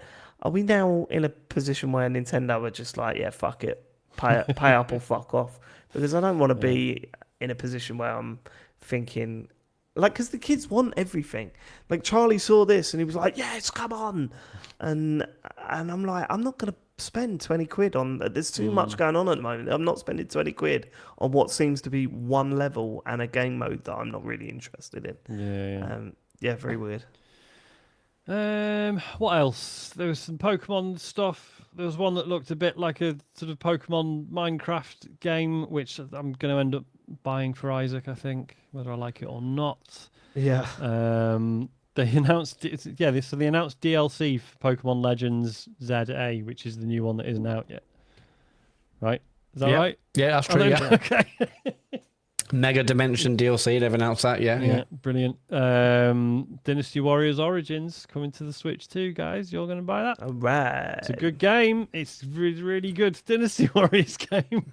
I don't know. But they'd already announced another one earlier in the show. That is getting a little bit sick of it. I mean, obviously, we've skipped over a bunch of stuff. Actually, no. I'll talk about the last thing and then make the point I'm about to make. So they also announced that Resident Evil Requiem, the new proper Resident Evil, is coming to the Switch too. And what we saw of it was really impressive, but obviously still going to be the worst version of the game, right? Yeah, definitely cut down. I mean, it looked impressive. I'll be fascinated to see when there's like comparisons to this and console and PC versions. But I think we're still gradually learning about how powerful this machine is. But yeah, the fact they're getting this on there looks awesome. They're also releasing 7 and 8 on the same day. Well, yeah. So also 3 Resident Evil games out on the same day. I don't know why that feels weird. Like, why not release 7, 8? I don't know, a month or two before. A bit earlier, put them all out on the same day just feels weird to me. But whatever. Yeah, the fact you can play Resi 7 and Village and now Requiem, that's cool. And I'll be fascinated to see how they perform. Yeah, the ports of the other two from the footage they showed looked absolutely spot on. Yeah, they're really good. Yeah. But yeah, Requiem again, very impressive. But I don't know. The feeling I got from this Direct in general was like, if you only own a Switch 2, there was loads of stuff. You were like, oh, brilliant, I'm getting a port of this, or this is getting an upgraded version, or oh, brilliant, this new game is actually coming. Yeah. But anyone who owns anything else will be like, well, no, I'll play it on the Xbox. This, I mean, Nintendo wanted to do this for a while, haven't they? For me. Yeah. Well, I mean, like, this is, when we're thinking back to the Wii 60 days, the Wii did so well because they could port so many of the 360 and PS4 kind of titles over, whereas I feel like the gap between PS5 and Xbox Series and Switch has been, it's getting bigger all the time, but now they're kind of almost back, not on even kill, but they can port things with some downgrades. So they're like, why not just get everything you're playing or have access to elsewhere, but on Switch? So you're right. If this is your only platform you've got, then this is great. All these games coming out that you've either played before or about to release on your console, we can now play on Switch. Yeah. Yeah. Then the final announcement is a new Fire Emblem, Fortune's Weave. I don't know. I previously considered myself a fan of the series, but I think I just really liked Fire Emblem Awakening. I've never really got into any of the others in the same way. Three Houses didn't do much for me. Yeah, Three Houses was okay. I didn't like Engage. That was the last one. I thought that game was like genuinely creepy as fuck.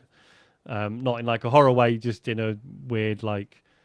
Was it like there's this character that was supposed to be your mom, and the camera was like lingering on her chest before it looks at her face. Weird shit like that. That's always been in these games, though, right? I don't think it's not always been in Fire Emblem stuff. No.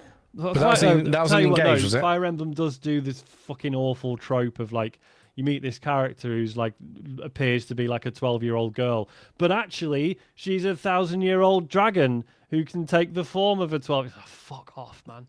It's fucking weird. Anyway. So yeah, I do really like a turn-based strategy game. I have really enjoyed Fire Emblem in the past. I'm not too hopeful about this. I will see what the reviews say, I guess. Strange one to end on, I thought. But yeah, I really thought they were going to bookend this with going back to Mario and say it's 40th anniversary. Here it is, bang, a new 3D Mario platformer, but they didn't do that. No, I mean, it's too close to Donkey Kong. A new 3D Mario platformer. Yeah, I'm not sure. No, announce it now. Like, I'm not expecting it not to come out until next year, but like we've had Donkey Kong, where is the next big one? And in the 40th year, if you can't release it this year, and maybe because of Donkey Kong, etc., at least it'd be great to see something. And this is their big one of the year. I don't think we'll get like another huge direct like this. This feels like their last big one of the year. Like in the 40th year, why not say this is even just like a teaser? Like, yes, a new Mario. We know Mario's coming. But they certainly haven't. I mean, for their 40th anniversary of Super Mario Brothers, it's not great, is it? It's not a great way of celebrating it. Showing a trailer and saying the tennis game's coming. It's wild. Okay. One thing I've missed out: they announced there's going to be a second Kirby Air Riders direct. Yeah, this is fucking hilarious. Yeah, I saw that at the this time. has just been, I've said before on the show, I really liked the first game, but notoriously I was the only person who did, right? And it's just so funny to me that they're putting all this attention on the new one, because I'm like, guys, it's just me. There's no one else cares. No one else is bothered.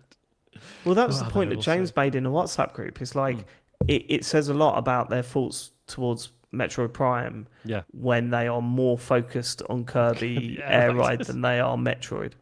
Like it shows where they see it. Like surely we should have had like a Metroid Prime 4 direct, but no, nothing. Not much to show in that desert, but nope. Yeah. Right, what else have we got? Nintendo, really nice company, as we all know. They now officially have a US patent on summoning characters and making them battle for you. What, and that's been like approved? It's been granted, and apparently, I think it specifically covers throwing a ball to summon the character and having it fight for you.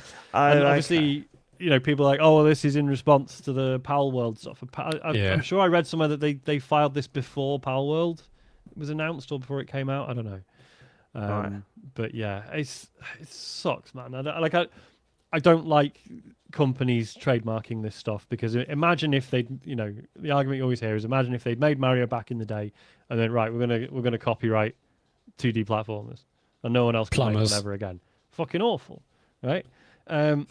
But equally, you do see so many games where there's just really obvious shitty rip-offs, and I can sort of understand companies wanting to protect themselves against that stuff. But yeah, it's just grim. Sorry, Sean. I was laughing then because when you said, imagine if they copyright 2D platformers, Matt just went, plumbers in the background. Nothing else. Fucking weird.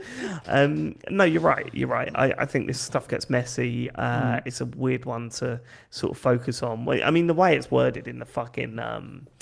VGC, they do this a lot, where their headlines are. Come on, like the headline is literally Nintendo now has a US patent for summoning characters and making them battle for you. And like, my first thing was thinking, well, that's from Soft done, but I don't know. It's not quite that, but I do think it's as equally as tedious. So Nintendo, stop being naughty. Stop being naughty. All right, don't like it. Another news story is that Sony have launched a new PlayStation parental control app, which lets you control your child's gaming experience from a mobile device. I saw this in the week. I'm surprised it's taken this long. I was going to say, I assumed this was already a thing. Yeah, I've never really. They had probably the most. They have the worst of the parental control stuff. So I'm happy that this is coming. But the problem is it's too late for me because the boys both have PlayStation accounts now and they're both set to, 38 years old or whatever it is, because I could not be fucked to go through all the shit that I needed to go to set it up for them. And in fact, actually, I wish, I understand why it isn't, but I wish this was more formal.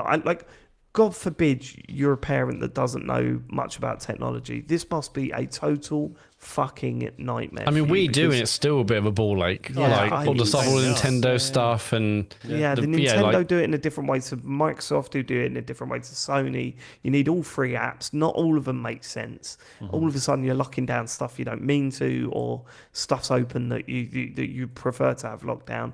And even there are moments. Just to explain for people that don't have kids that never had to look into stuff like this, there are things where it's like, I want my kid to be able to do voice chat because that's how he wants to communicate with his friends online or whatever.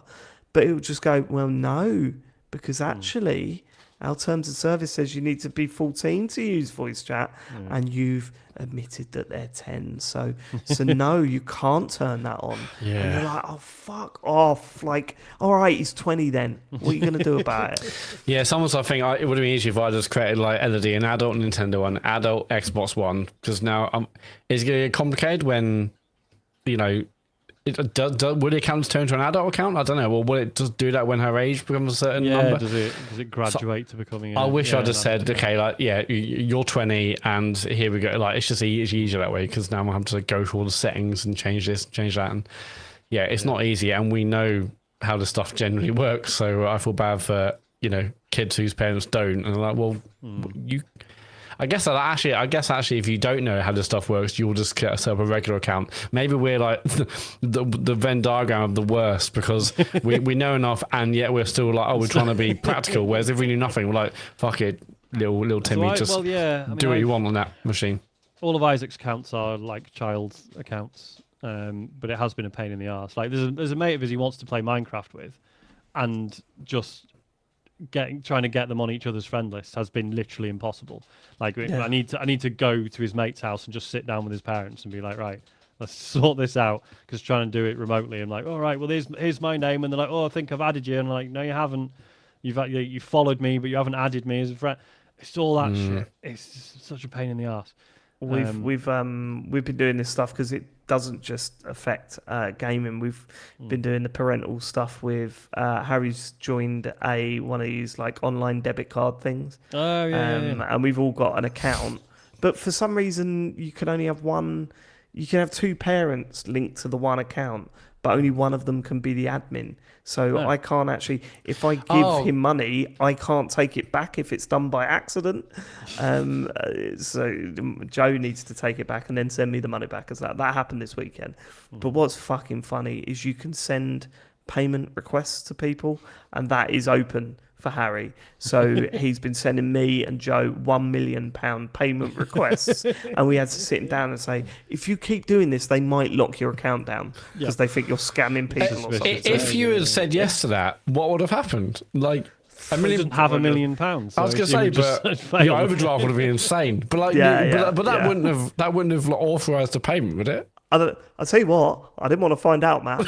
I declined that bad boy. But what made me laugh the most is that you can add a note to it, and it said, I want to buy, help me buy a little something, or something like that on underneath it. And I was like, Okay, yeah, because the boys say that all the time. Can you buy me a little something? Or if we're going to a bakery or whatever, he went, "Oh, can we have a little cheeky?" But yeah, £1 million. That's too much, Harry. That is too much. We're not that big on the old Patreon yet. Not yet. No. Not yet. Give it a week. Yeah. Before we move on, the dogs are being idiots. I need to let them out. Okay. Let's break. Maybe a minute. I just had a message from this is why I don't like Kickstarter. Just had a message from. So I broke my rule and I signed up to another Kickstarter project. The plug and play Time Crisis gun for modern TVs. Yes. Because I saw a review of it. They're doing press stuff for it. Okay. And I saw a review of it and they were like, this is fucking incredible and it works brilliantly. So I bought the big boy package with 2 guns, a pedal, point blank, Time Crisis. Yes, I used to love Point Blank. Yeah, Point Blank was the one, right? The boys are going to love that as well. Well, this is it. So I've decided that we're Christmas? not going to open it when it comes. I think we're going to give it to Charlie as a Christmas present. Oh, nice. What is it? Is it this year's shipping thing though? Yeah, it comes in November. No, Nice. I've just literally had an email from them asking for more money. This is what I'm getting to. We need more money for the shipping. So I've had to pay 30 quid for shipping from Japan now. So that's fine. Oh, no, taxes. That's it. Taxes. Oh, right. Yeah. Tariffs. Yeah. Okay. I saw that. I mean, I think I sent the link in the WhatsApp because we must have discussed it on something. But yeah, it looks cool. But I'll probably not get it. It was after it was because Charlie played it at that retro museum. Yes. I was obsessed with it. So I was like, oh, man, like I know that he'd love that more than anything else in the world. So it comes with the games as well. That's pretty cool. It's like a little console with the games preloaded onto it. And I'll tell you what games it's got. Yeah, I've got it here. Still Gunner 2, Still Gunner, Point Blank. Well, they do look cool as hell. Yeah. I'm definitely what one have you gone for? The ultimate big one? Yeah, the big boy one. Yeah, 2. I didn't realize I had a pedal as well. Yeah, the pedal, 2 guns, 4 games, and the only thing that I hope that it's expandable. Like that's what I'm really hoping someone for. Could do like virtual House of the Dead Virtual Cop on it. Virtual Cop, yeah, is the one that I want on there. Oh, is this more the than anything lightning else. thing? Yeah, I just got an email. Yeah, I don't know how to do that. It's not like, but yeah, if they get, I mean, I'm sure someone will be able to make it work with, House of Dead and those other kinds of games. Totally. Yeah. Time Crisis is one player mode only. What? Oh, that's a bit of shit. Yeah, because there's only one pedal. But sorry, I need the second gun for Point Blank. I've just got a can of Pepsi. Look at the bottom of it. Fuck. That happens. But how old is it? Not that old. 7 minutes. So what do I get with it? I get 2 guns, the TV unit with Time Crisis, plus 3 games, Point Blank, Still Gunner 2, pedal, AC adapter, 1 meter Type-C power cable, 1 meter HD cable, quick start guide, collectible pin badge. Yeah, so it's 150 quid. Yeah, no, I mean it's too much for me. Yeah, but it's a Christmas present, isn't it? So yeah, Santa, isn't it? From me to me. Santa. No. I'm gonna. It's for Charlie. Oh no. I think that's what we're gonna get. Oh, nice. Yeah.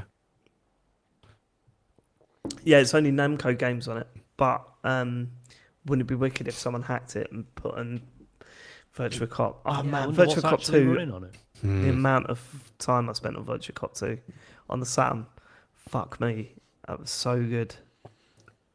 Yeah, I mean, I'd spend most of the time playing House of Dead in the arcades, just on the bog and the seafront. Yeah, I wonder if So House of good, Dead's man. going to be too much for Charlie, actually. Because there's a lot of... Wasn't there the House of Dead overkill on the Wii? It was just relentless swearing all the way through it. Yeah, and there's the final cut scene in it, because I remember... God, I think it was because she's got 2 younger siblings, and I think like her brother was like 15, and she's like, "Oh, yeah, I was thinking of getting him that House of the Dead game we were playing." I was like, "No, do not," because there is a scene at the very end which is deeply inappropriate for children Really? and some adults, I would say. Yeah. Okay. Do you want to tell you what happens? Yeah, go on. I forget. Spoilers for House of Spoilers Dead for House Overkill, of I Dead guess. Overkill. Basically, so the villain's mom turns into a giant monster. Hot. He then kill. Oh. And he, because the villain's got mummy issues, he crawls into her vagina. Okay. Yep. What game is this again? This is House of the Dead Overkill. Just wanted to know so I can avoid it. Yeah. Okay. eBay. Let's Dot Keep com. this in and do the edit. No, that's definitely coming out. Oh no, David hates that shit, doesn't he? While we're in the break, I'm so sorry about just repeating you, Matt. I must have been like trying to read stuff for the start. I must have. It's fine now. Sean, I do that every fucking. Don't worry about it. I don't. I've got a razor sharp mind. I'm really feeling it now. Okay, that's good. I've got like a real bad dry mouth, and I just feel like my legs are going at this point. So. Knees weak, I don't know arms if are heavy. you're the same. So when I was on the cocodamol for my back, it was like sometimes I'd take it and be like, "Did I take it? I don't fucking remember." This is no effect. Yeah. And sometimes it's like I'm like passed out for 2 hours. Yep. It's fucking mad. Weird, isn't it? Yeah. It's fucking bizarre. Right, okay. Oh well, at least they're trying. I'll take a look at it, but as I say, both the boys are like fucking 42-year-old on the PlayStation. They're old men now. Last story. Borderlands 4 has been released. I don't think any of us are fussed. Is that fair? It's got good reviews. Yeah, it's got really better good than I reviews. thought, It's going to actually. be really good. And a lot of my friends are like, "Oh yeah, Borderlands is back." Never played them. I You never played one? any of Okay. them. I me neither. didn't really enjoy the first two. The humour in the second one definitely aged. I mean, the humour in the first one probably aged really badly as well. I revisited the second one, and did not enjoy the jokes in it at all. Which is a shame because it's written by Anthony Birch, who I was a big fan of back in the Destructoid days and stuff. But yeah, Borderlands 3 played like an evening and like had a good enough time, but not good enough to be like, yeah, let's really actually play this. Anyway, the PC version is apparently bad. Apparently it's a very rough port. If you've got a 5090 card, you can only run it at 60 frames a second, which is not why you buy a 5090 card, right? If you buy a $2,000 graphics card, you're like, oh, great. All 60 frames. And Randy Pitchford has been hitting back at the critics. He says it's, quote, pretty darn optimal. And I can't find the quote now, but there was something about him basically saying, "Why don't you learn how to fucking program then?" Okay, fine. Not quite those words, but he's just defending it, saying, "No, I think it's fine actually." It's not a great look, to be honest, and he's pretty sure he's done this before, and then had to sort of back down and apologise. Oh, that was about the price of the game, wasn't it? Where he was just like, "Well, if you care enough, you'll pay the money."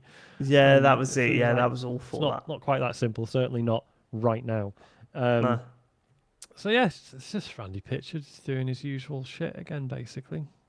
I don't like that man. Every time he comes up in the media, I'm like, it's you're all right. What's up, mate? What are you being like that for? It's the awful attitude combined with the white suit and the long hair and the little red bow tie. Okay, well, people can wear what they want. All right, They can, but he dresses like the Saw guy. The Saw guy. The little puppet from Saw. I don't know. I don't watch horror films. Jigsaw. It's called. Give him a name. It's called Jigsaw, mate.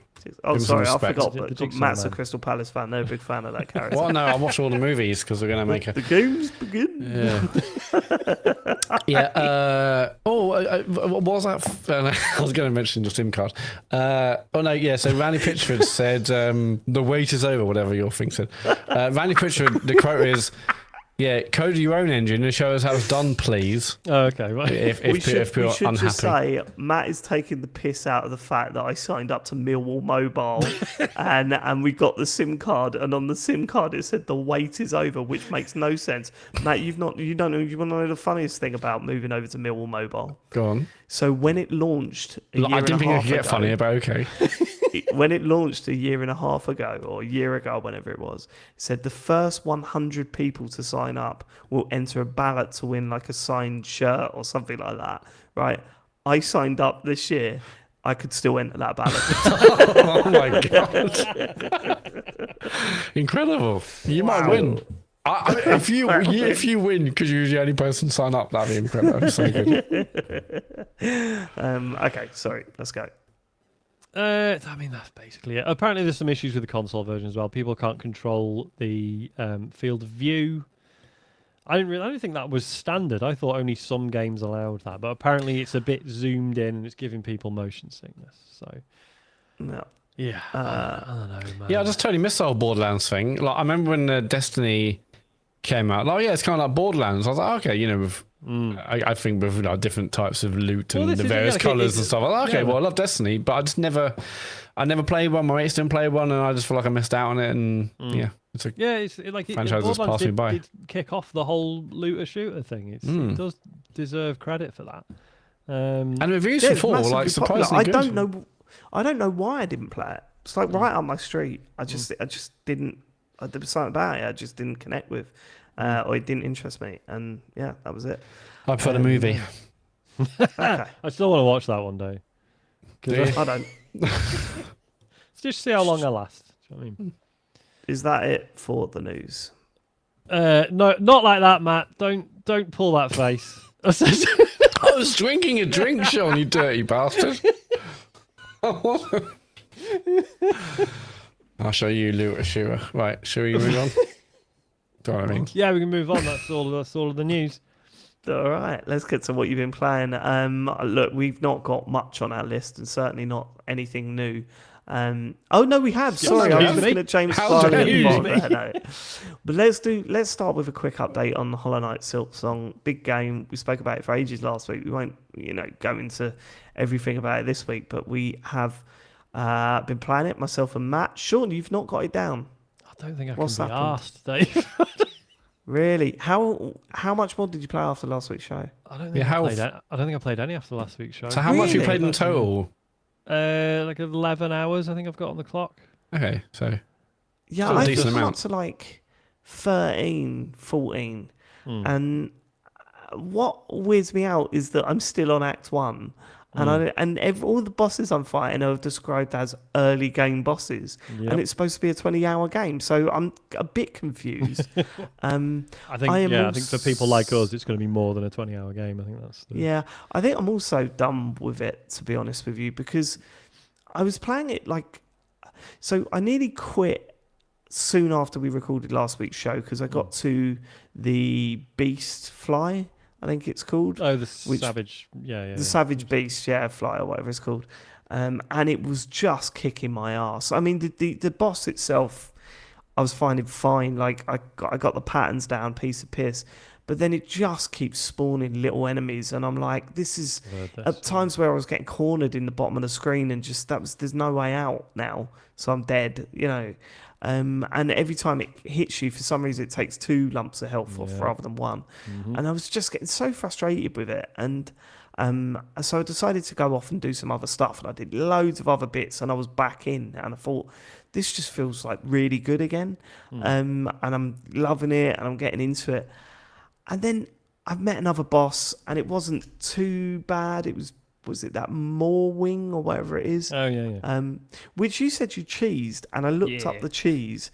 I couldn't do it for love nor money. I don't know if it'd been patched or at that point, but I couldn't do it. So I did it in the normal way. But I was like, every time I died, I just thought, I just wish I could respawn outside of the room at least, just to, and I know that sort of doesn't work for games that we love, we defended how Dark Souls did it, and Dark Souls did it in exactly the same way, with these long boss runs that you had to run past enemies to get to, and you sort of, especially the one down to, what was that infamous one, early boss, and it wasn't a boss, what was it called? Oh, Capra Demon.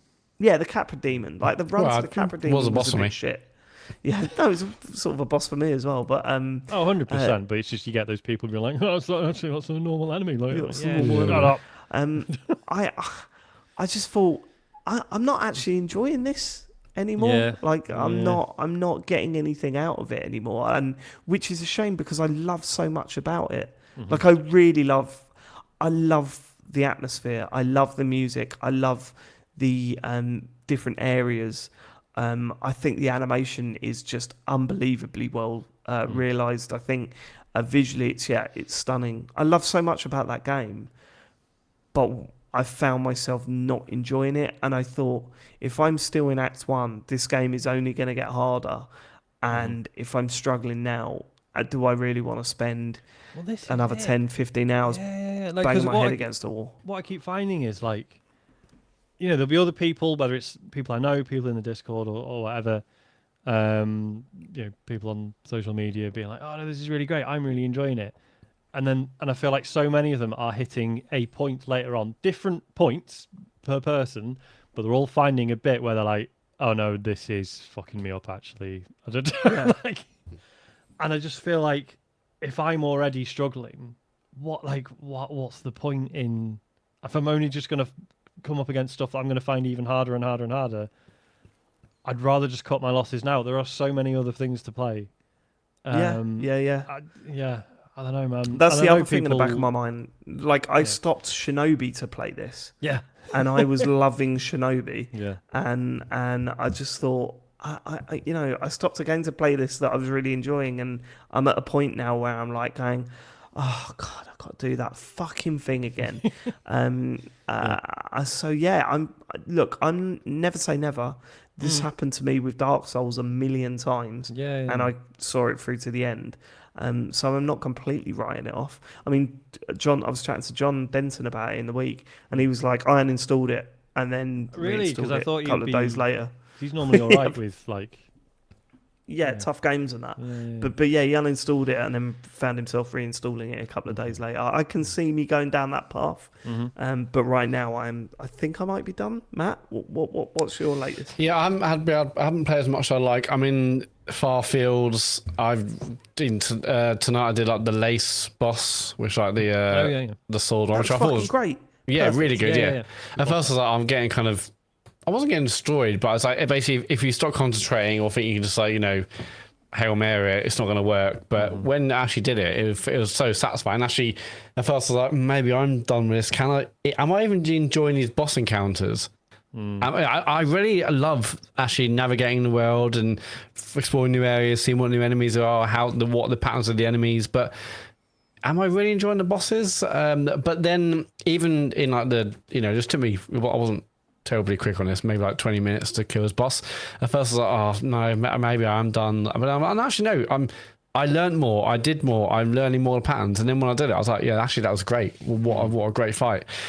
So I'm still doing it. I feel like I spent a bit of time, maybe it was last week actually, just farming the beads, and I felt way better because what I did was I basically bought everything from the first two shops. I'm like, okay, I've got all the markers on the map now. I bought the key. I bought everything you can buy from the first two shops. I was like, okay, I feel better now. I feel like I've got stuff on me. I know what the various like like the bead, not the beads, like the strings for the beads. I know what they mean now. So if you get killed and don't go back, you've still got some kind of backed up. Okay, I get the measure of this game. But yeah, so I'm still playing it. I'm not blown away yet, but I feel like I need a really big session in it to really properly get into it. But I'm really enjoying what I played so far. It's just it's difficult, and I think I'm already thinking, as you say, if I'm not breezing through it now, and it's only going to get harder, and there's so many other things to play. It's like, I mean, you stopped playing Shinobi. I stopped before, but I'm still thinking about Kingdom Come Deliverance 2, and I only played Shinobi demo. I want to play the full Shinobi game. There's, I've got Clair Obscur. There's loads of other games I feel like I want to play more. This will just be on the horizon. What's that say? Hades 2 on the horizon. Hades 2, yeah. I mean, Skate's out by the time this pod is out on Wednesday. I just feel like this is not a game I'm going to get finished this year. And maybe it's a 2-3 year game. I don't know, but I'm really enjoying it. There's so many other things to play and do that I'm not blown away enough right now. I'm still going to keep playing it until maybe until Hades. So maybe another 10 days, whatever. So maybe I'll play until then, but I don't know. The thing that I found with the bosses is that when it is you versus a boss, it feels so good because it really is you getting the tells and you staying out of the way and deciding when you're going in for the attack.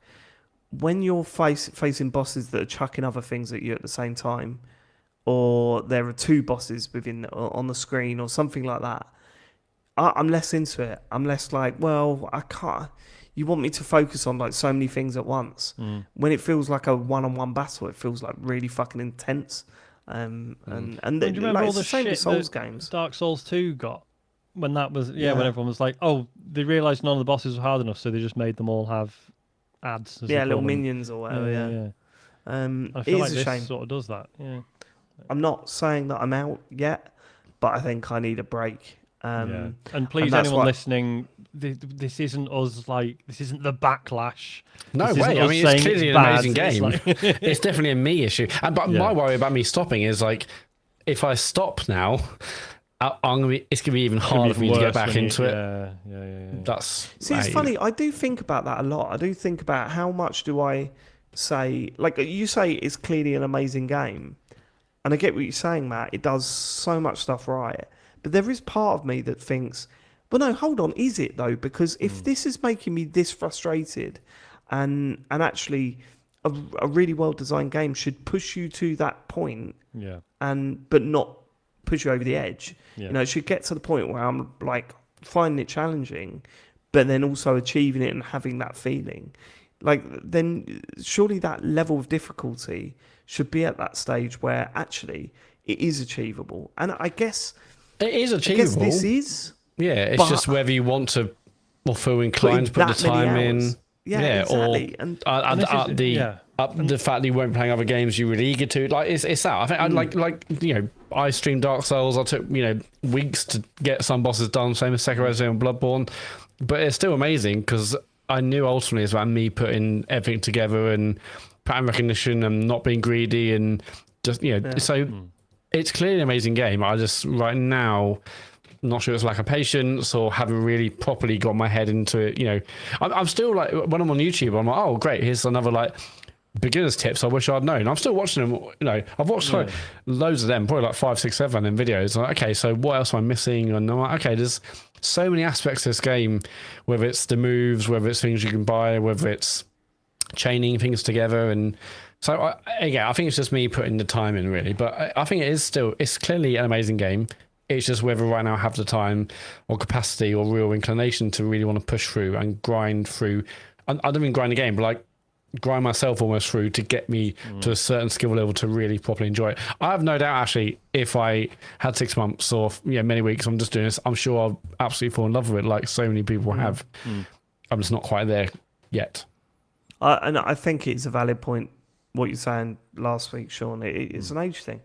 We're getting older and we're getting less patient with stuff like this. And I'll quickly mention it, but going back to Shinobi was like the right thing to do on the day that I decided to go back to it, because again, it was like, for starters, I found the bosses fucking 20 times easier than I did before I moved over, you know, so thanks Hollow Knight for training me up for that. But fucking hell, that game is so fun and it's so gorgeous and so stupid. I love Shinobi. I think it's like absolutely fantastic. I cannot wait to get to the end of that and then go back and try and get as much of that done as possible, because I'm having fun like fighting the enemies in this game. Like I'm having fun. You know, when I play Hollow Knight, there seems to be a ton of bosses that are like the Hammer Bros, or a ton of regular enemies that feel like the Hammer Bros in Mario games, where it's kind of like, oh, for fuck's sake, for some reason I'm just keep.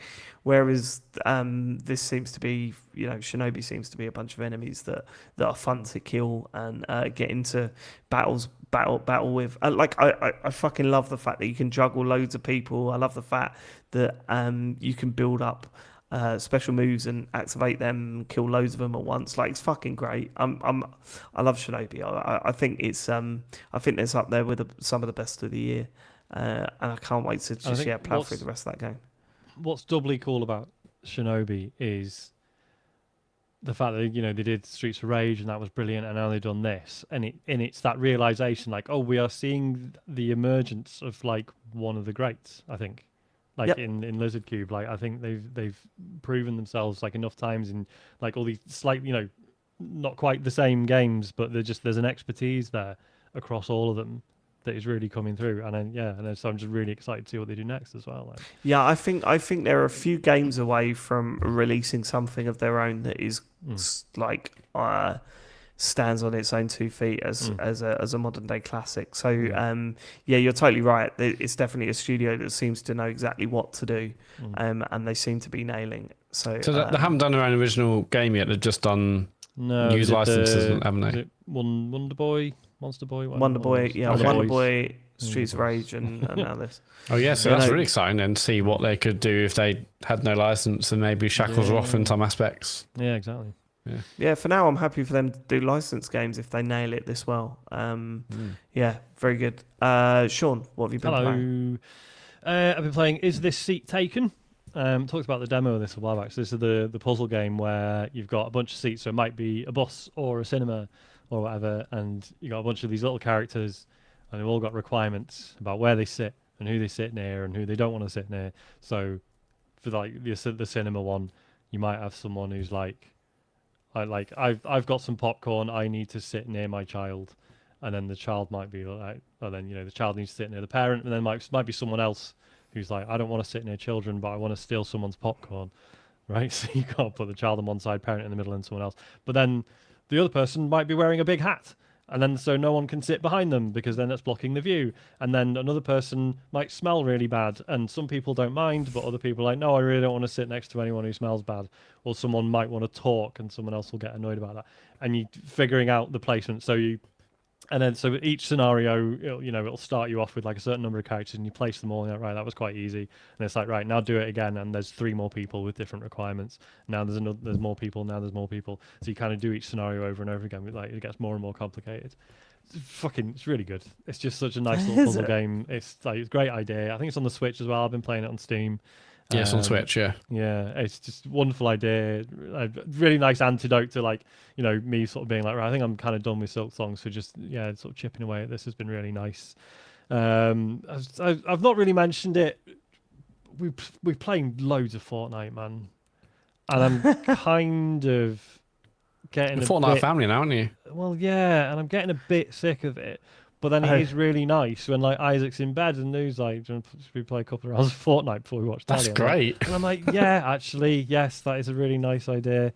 What's the Gorilla stuff like? Did you buy the Gorilla stuff? I didn't buy the Gorilla stuff. Nu was tempted because she. What is the Gorilla stuff? There's all fucking characters and instruments and stuff you can buy. It's more geared towards the Fortnite festival stuff, which I haven't really delved into. Which is basically Rock Band, isn't it? It's basically Rock Band, yeah. Guitar Hero, yeah. I mean, this is it, because I think what's bothering me now about Fortnite is it's not that like there's certainly not a lack of things to do, right? Like that's definitely not the problem. It's that there's all these like user created game modes, and at a glance you're like, this is absolutely stunning. There's like prop hunt stuff. There's like a Counter-Strike style modes and stuff. Not my sort of thing, but like cool that it's there. There's like murder mystery stuff, escape rooms, and you're like, oh my god, this is amazing. There's so much potential there.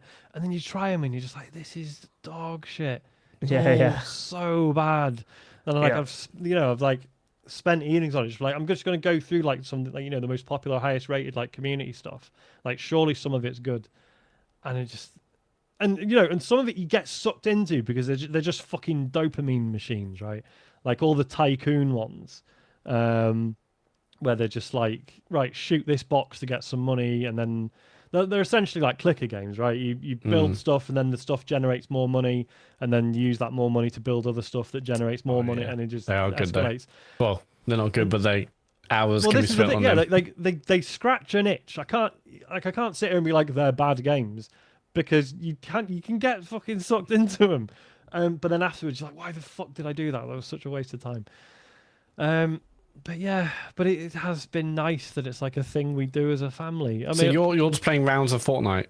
Basically, yeah. Well, because there's actual Fortnite, right, and then there's the battle royale mode. There's the zero build, which is what we usually play. Isaac wants us to play the proper one with the building, even though. Like we're always like, Isaac, but people are so good at the building stuff. It's really not worth it. Yeah, but it's way more simplified now. Have you tried it recently? It is. Yeah, it's really better than it used They've to changed be. it, Yeah. Well, since like the first time we played it, like you're not cycling through things anymore. Yeah, you're yeah, just yeah. pressing a button and it relates to a sort of thing. So Yeah, you just can sort of literally figures it hold out, down one basically. button and it builds stuff for you. You know. Just kind of spraying walls everywhere. Aren't you? Yeah, Okay. exactly. Yeah. And yeah, but then there's like, you know, so there's Blitz Royale, which is a really good game mode, to be fair, because it's still Battle Royale, but it's a much smaller island, fewer players, and it's just everything's just way faster. Like each round, you can be done in sort of 5 minutes or so.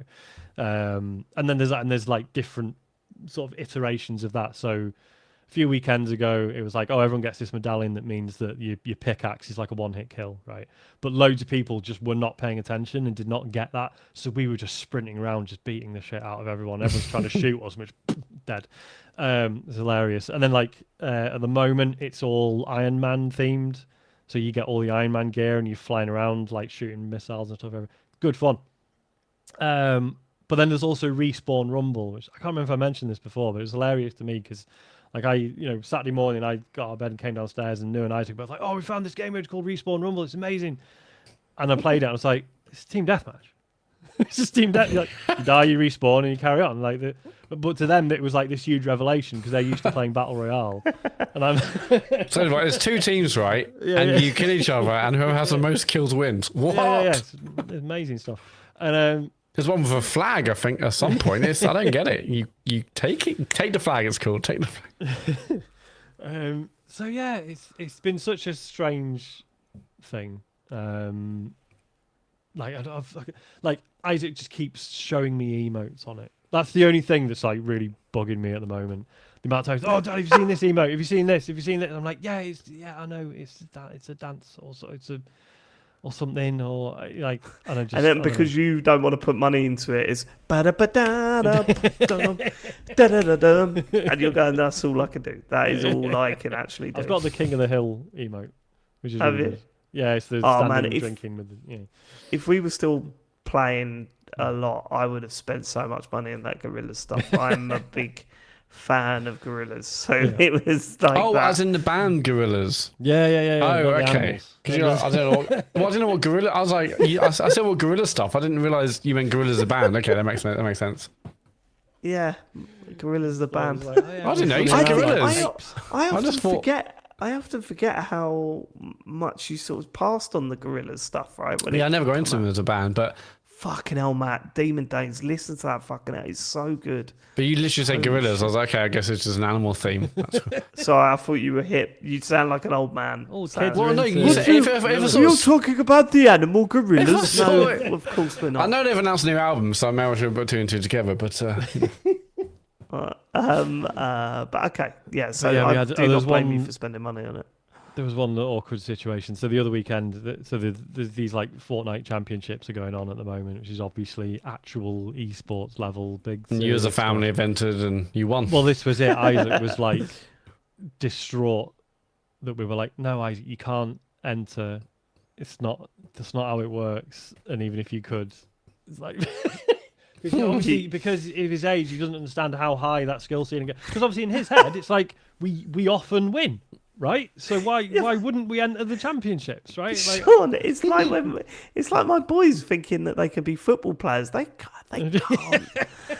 But you don't tell them. No, obviously, You're not up to standard. no. It's Mate. like I was like one day maybe, but like I was like honestly, just the people who do this for real, like they spend their whole lives playing it, and it takes years and years and years of practice. Anyway, so yeah, that's the Fortnite update. The Megazord's getting unlocked tomorrow. Yeah, everyone excited about the Megazord? I don't know what Dino that means. Megazord. I love their second album, but the first one I wasn't huge. Do you mean the real Megazords? What was the The last one. last game you got? So this is. I've only briefly played this, and I say only briefly because I think I want to stream it. It's called Not Sure About That, Okay. and I was intrigued It's because definitely a it Sean game. came up on Steam. No, a Sean game is now Fortnite apparently, And the- David. So And the artwork for it on Steam was just literally just this guy's face, kind of half smiling at the camera. Yeah, I can see it. It's perfect. Yeah. And then it just says next to it, "Not sure about that." And I was like, "What is this? This is intriguing." It was like £3. It's a trivia quiz game but where you're this guy in this like 3D space. There's like an ocean, like an infinite ocean everywhere, and you're on this platform, and then there'll just be like a blackboard next to you with a question on it, and then be like, A, B, C, or D, multiple choice. And then there's like different platforms you can run across to get to the next platform, and that's how you choose your answer. And if you get the right one, you go to the next platform, and if you get the wrong one, you fall in the water and you try again. Yeah, I'm watching a trailer for it now. Yeah, you have to stream it. I think I have to stream it. It looks almost like it looks like the most basic game ever. With like, just Sean, put some boxes up and. Yeah, it looks like one of the Fortnite mods you were complaining about. It does. Yeah, annoyingly, yes. That is exactly what it looks like. That is an annoyingly accurate description. You've got me there. That out. And I just, I think I made it sort of 15, 20 questions in, and I was like, I need to stop because I think I just wanted to stream this because I think it'll be funny. Okay. James won't be streaming it. James doesn't stream at the moment, does he? Nah. He does the podcast at the moment. Doesn't do the podcast. So I think I might do that on Friday then. So I commit to that. 9 p.m. on Friday, I'm going to stream. Oh, Not yes. sure about that. Streaming is back. It's back, baby. Cool. That's it. So the only other game that I'm mentioning this week is Split Fiction, and that is because I completed my second playthrough with my son Charlie. Amazing. I remember saying to you at the time, this might be above I remember. Isaac's skill set because it gets very, very hard. I think you could probably do it. Watching Charlie's not particularly very good at video games, and we made it through together. I think there was one bit where he asked me to help him out, and that was about it. It's mad, isn't it? Because obviously the rate that kids' brains grow at, us having that conversation 6 months ago is very different to now, isn't it? Like, totally, for sure. Yeah. Like at the time, so I did play a fair bit of it with Isaac, and he could do it, but I think I said at the time, but you could tell it was like melting his brain. Like afterwards, he was like really sort of wired, like because he was just concentrating so hard. Bless him. Oh right, okay. But now I think he would probably be okay. So cool.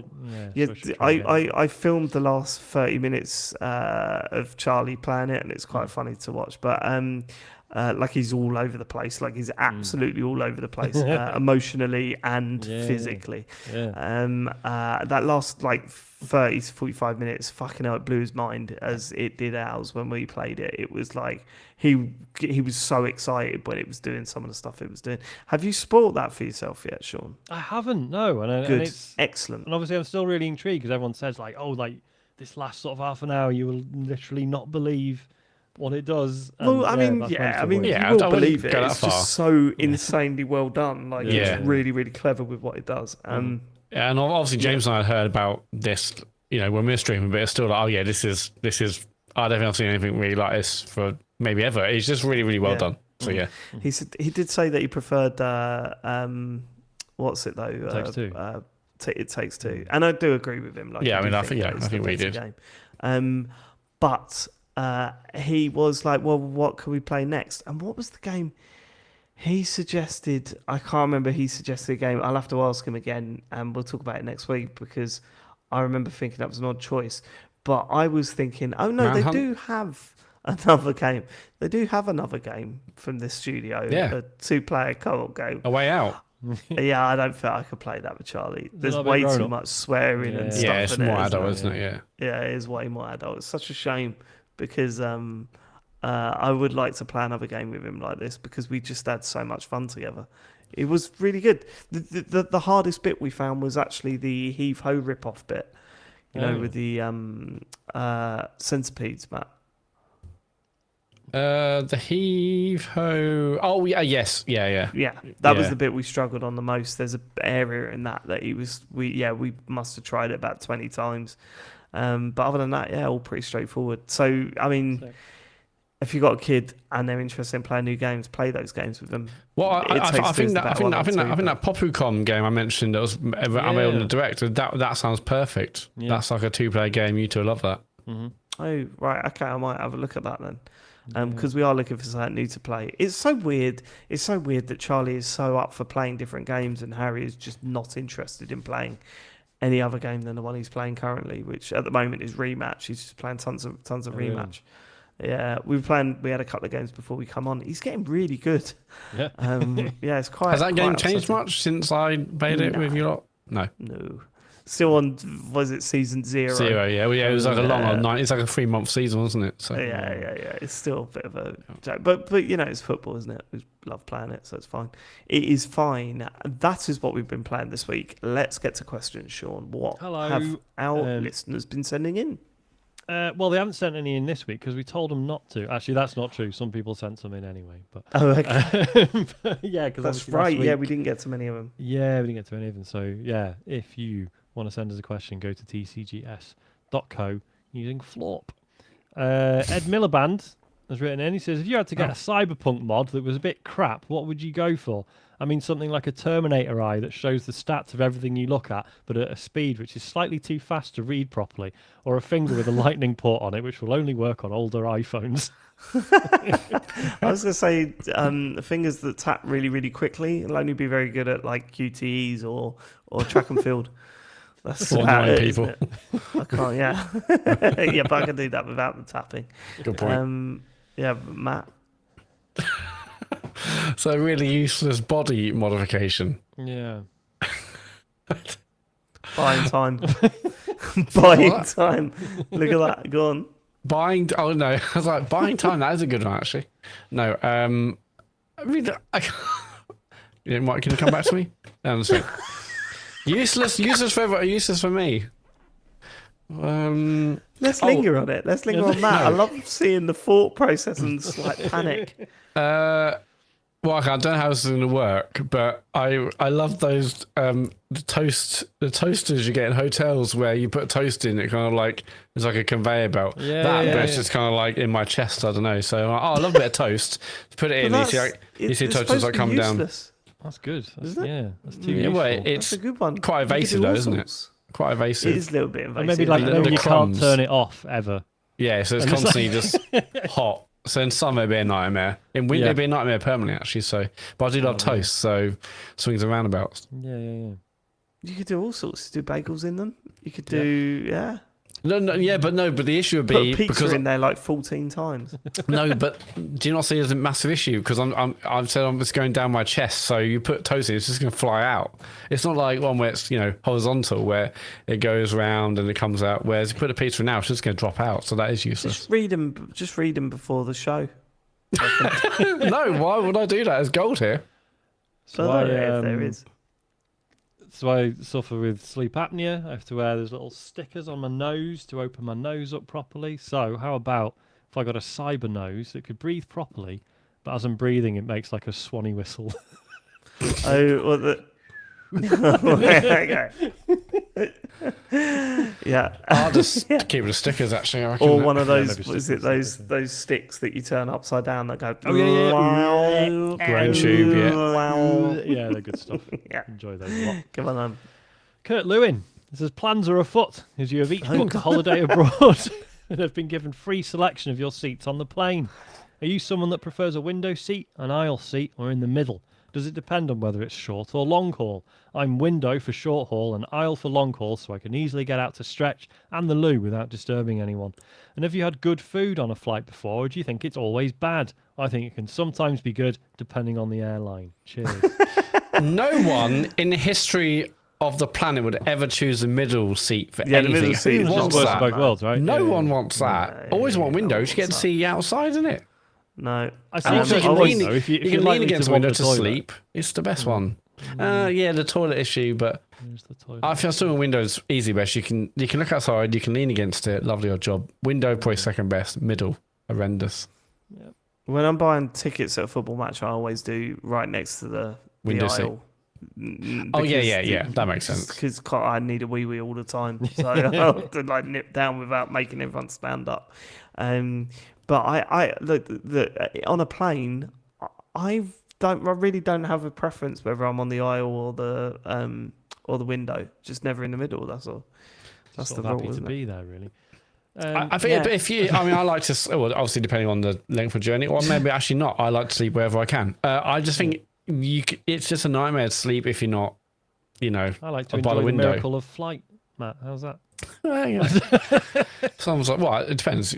But I want the option of sleeping, and you can sleep much more comfortably next to a window than you can on the end of the yard, can you? That's true.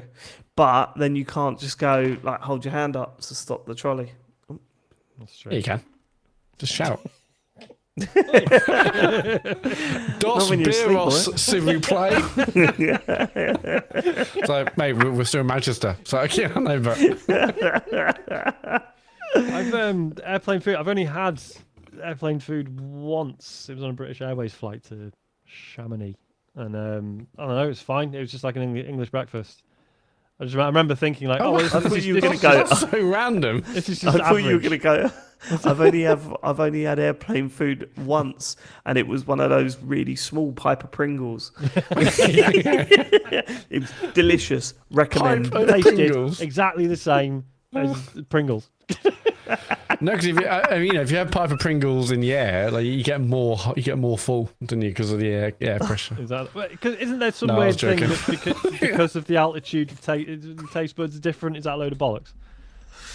Yeah, I think so. Yeah. Matt was referring to the fact that if you drink alcohol on a plane, you get pissed Yeah. quicker. But he changed the punchline about 4 times as he was saying it. Yeah.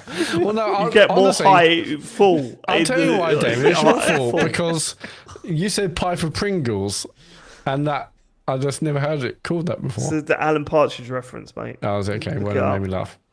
What do you make? Why don't you look at? Why don't you look this up? What annoys me is that I bought you the full series of Alan And Partridge. I watched it on all. DVD. I watched it all. I just don't remember Piper DVD. Pringles. Watched it all a couple of times actually. Okay. I could watch What are the other questions? Yeah, I've had airplane food. It's been nice and also rubbish. I mean, I went to New York. It was nice. We weren't on like a crazy, incredible like Virgin like flying or anything, but it was nice. We went to Hong Kong. That was nice. But I had never had like a stunning meal on an airplane. But I don't go for that. You know, I'm not there for like. What's the deal with airplanes? I'm not there for like the best food. I Let's mean, move on. shall we? but what is the deal with? I don't know, mate. It's just difficult circumstances to serve a nice meal in. I think that's Yeah, it really is. long and short They of haven't it, got a isn't it? kitchen up there in the fucking sky. But I bet they have if you go first class or business class. I There is bet the part of food's me that banging. goes, oh, the food's well shit on airplanes. It You're flying through air Yep. in a tube, yeah? Don't worry about it. Chill out. Have a little Heineken. Yeah. A little 14-pound Heineken. Yeah. Cuthbert Cringeworthy says, "Hey, lads, I was reading the Discord and saw chatter about arcades and gaming museums, and it got me thinking. You get to choose 1 year to become the forever era. Costa is on the verge of closing. Boots looks like it's about to collapse. Woolworths is just a memory, and Toys R Us is Toys R bankrupt now. Energy bills cost as much as rent, and the Orange Buffoon is about to trigger a world war. Times suck right now, but we had some amazing years. Which year do you pick for us all to go?" For us to all go be ported back to and remain in forever. Which year is your slappy banger? 2012 is mine. Great games, tech was wild, corpos hadn't fully drained us, and life was pretty good. Let's hear it, lads. 96. 96. Before 96. smartphones. Oh god, Euro, yeah, before Euro Smart. 96. 96, Yeah, yeah. way before Spine. Euro 96, I was- N64, Mario yeah. 64. How old were you? Were you like 14 Was then? 64 out in 96? 97, Yeah, wasn't it? It says isn't here it? June 1996, Mario 64 was released. I googled it quickly. Was that Although in that says though? Japan. No, you're Yeah, right. Japan. Europe It was is not- 97. Yeah. That's right. Ooh, that's you could embarrassing. get. I think a famous presenter said once, "You can import it." So, that's fine. But I mentioned this on what do you call it, on the Game and Views podcast that was on that's out tomorrow. Blog. I remember playing that in 64 for the first time, and I remember thinking my mate must have broken into some sort of alien spaceship and stolen technology off of it because this is fucking mental. What's the yeah, first time you played it at his house, not on like a demo pod thing? Yep, played Oh, it in right. his house, and I remember feeling sick. Like I remember See, looking 'cause at I, it and like- thinking, "What the fuck?" Because I never owned an N64, but then part of me is like, yeah, but wouldn't it be nice to go back to the days when me and my brother used to just watch the the fucking VHS that was on the cover of the N64 magazine. Yeah. Before the N64 was even out, and we just used to watch it over and over and over again, and just the excitement of the potential of it. Yeah. In some ways, better than the real thing, I think. Yeah, I never owned one. It was too expensive. But my friend Derek Lai from school, he had one, and he had like Killer Instinct. He had like Mario Kart, and but before that, the first one I saw Super Mario 64 and held the pad was in game in Guildford, and yeah, like just seeing Mario 64 was unbelievable. I mean, like, yeah, I know, and I haven't played it for many years. I know Davey said, like, if you play recently, it's not very good, but that's such an incredible core memory of seeing that game. That game will always be special just because, I don't know, just because, like, seeing that. Matt, you need to get that fucking 3D All-Stars out of its wrapping paper, by the sounds of it. Yeah, you'd really like it. You keep talking about playing amazing Mario games, and you've got them sitting next to you in cellophane, It's not the like same some now, sort of though, weird is it? comic book It's not collector the guy. same. Yeah, it's not the same. Stick in the Switch, Matt, and play Mario 64, and don't play Sunshine. But no, that is an era of gaming. My N64 era of gaming is the one that I'm most nostalgic about, in the full awareness that it's the introduction to 3D gaming that has not aged well. But that was the time where I was looking at those cartridges, and each N64 cartridge that I looked at was like holding a new console. Like, it was that exciting to me. You know, looking at the Wave Race cartridge and the Diddy Kong Racing cartridge, and just thinking, you know, this is so fucking exciting that it just blew my mind, man. Like, I love that era of gaming. I love to, if I could go back to that era, it would be, I'd love it. I'd love it. I said I didn't own one, but I remember playing Diddy Kong Racing shitloads at my house, and I smashed the controller, so I wouldn't have done it if I borrowed one. But I don't remember owning one because they're so expensive. Maybe I bought one second hand. Like, They weren't break that other far. people's shit. I certainly didn't do it. I certainly didn't do it at the time. Quite early, didn't they? They dropped the price Did of the they? N64. I remember. Yeah, I think so. James will know. We need James here. He knows all this stuff. But Yeah, I this feel is like a lot later actually, but I think my answer is like mid-noughties, right? Because it was like a period of my life where I was, you know, like independent and actually, you know, had a job and stuff and could buy my own stuff, and like the internet was still fun, pre-smartphones, crucially. Yeah, I think that felt like a good time. yeah, I mean, I think of that. I mean, if I think when I was most excited about gaming and magazines and being like the most pumped when a new magazine came out on Sega Saturn magazine, Sega magazine, CVG, like the excitement of seeing what was on those covers, and even I've said a million times, but even like going to Borders in Kingston where they had like EGM and Sega Saturn magazine, but the US version, I'll buy that as well to see how they were looking at things differently. And yeah, that era was so bloody exciting. But then like technology wise, it was really exciting when like the iPhone was announced, and then like every year it's like, oh shit, what's this year's iPhone going to be? You know, like we had copy and paste one year, it was mental. We had an App Store in 2008. It's like every year, like it's just, oh, what's it gonna do? What's it gonna do? You know, it's just like, whereas now tech is less exciting because we've got to a point where it's so good and the changes are incremental rather than at the time felt like they're mind blowing. Isn't that funny? I look less fondly on those moments. Obviously, it was massive. I'm less nostalgic about that stuff than I am gaming and certain eras of gaming. As I said, you know, looking at the PlayStation 2 cases, you look at them now and just think, fucking hell, it takes me back there. And yeah, whereas I don't get that with like other tech. Like even as much as I love like my iPod when I first got it and my Creative Zen and stuff like that, not the same as, because there was a chat, no, some chat in but the Discord iPhone about was this different, I stuff, think, and, but like I posted like an old Sony Ericsson phone that used to have one of the Walkman ones, and it was just like, fuck man, just seeing the image of it, I was like, man, I would have that back in a heartbeat now, I think. I mean, I still got my shitty cat phone, right? I could yeah, you wouldn't have it too but not in a heartbeat. No. Maybe for a heartbeat, but not in a heartbeat. I guess the thing I'm thinking about most of all that is like we know so much now because, you know, because of how the internet is and how our ability to get information from developers and publishers. We know literally how many fucking pixels and frames are in games before they come out. Whereas back in those days, we didn't know anything, and so you generally did wait a month for the next magazine to hear about something. And games are coming out. I didn't know what's this game I've seen in a shop. Whereas now, obviously, we know. We know, like, the people are literally moving to another company on LinkedIn before the game's announced. Like, we know so much detail-wise. Obviously, that's how the world is. But that was so exciting, wasn't it? Like, can you imagine trying to do a weekly podcast about video games, but with no internet access? Oh God, yeah, the ability of shit we would come out with, because we would just be making stuff up. I mean, it would be an incredible social experiment. I mean, like, not that we could do it, but if we none of us going on the internet. And we only, we only rely on magazines. Although I had just a short kind of like, I'm going to change the subject slightly. There are no games magazines, it feels like, in shops anymore.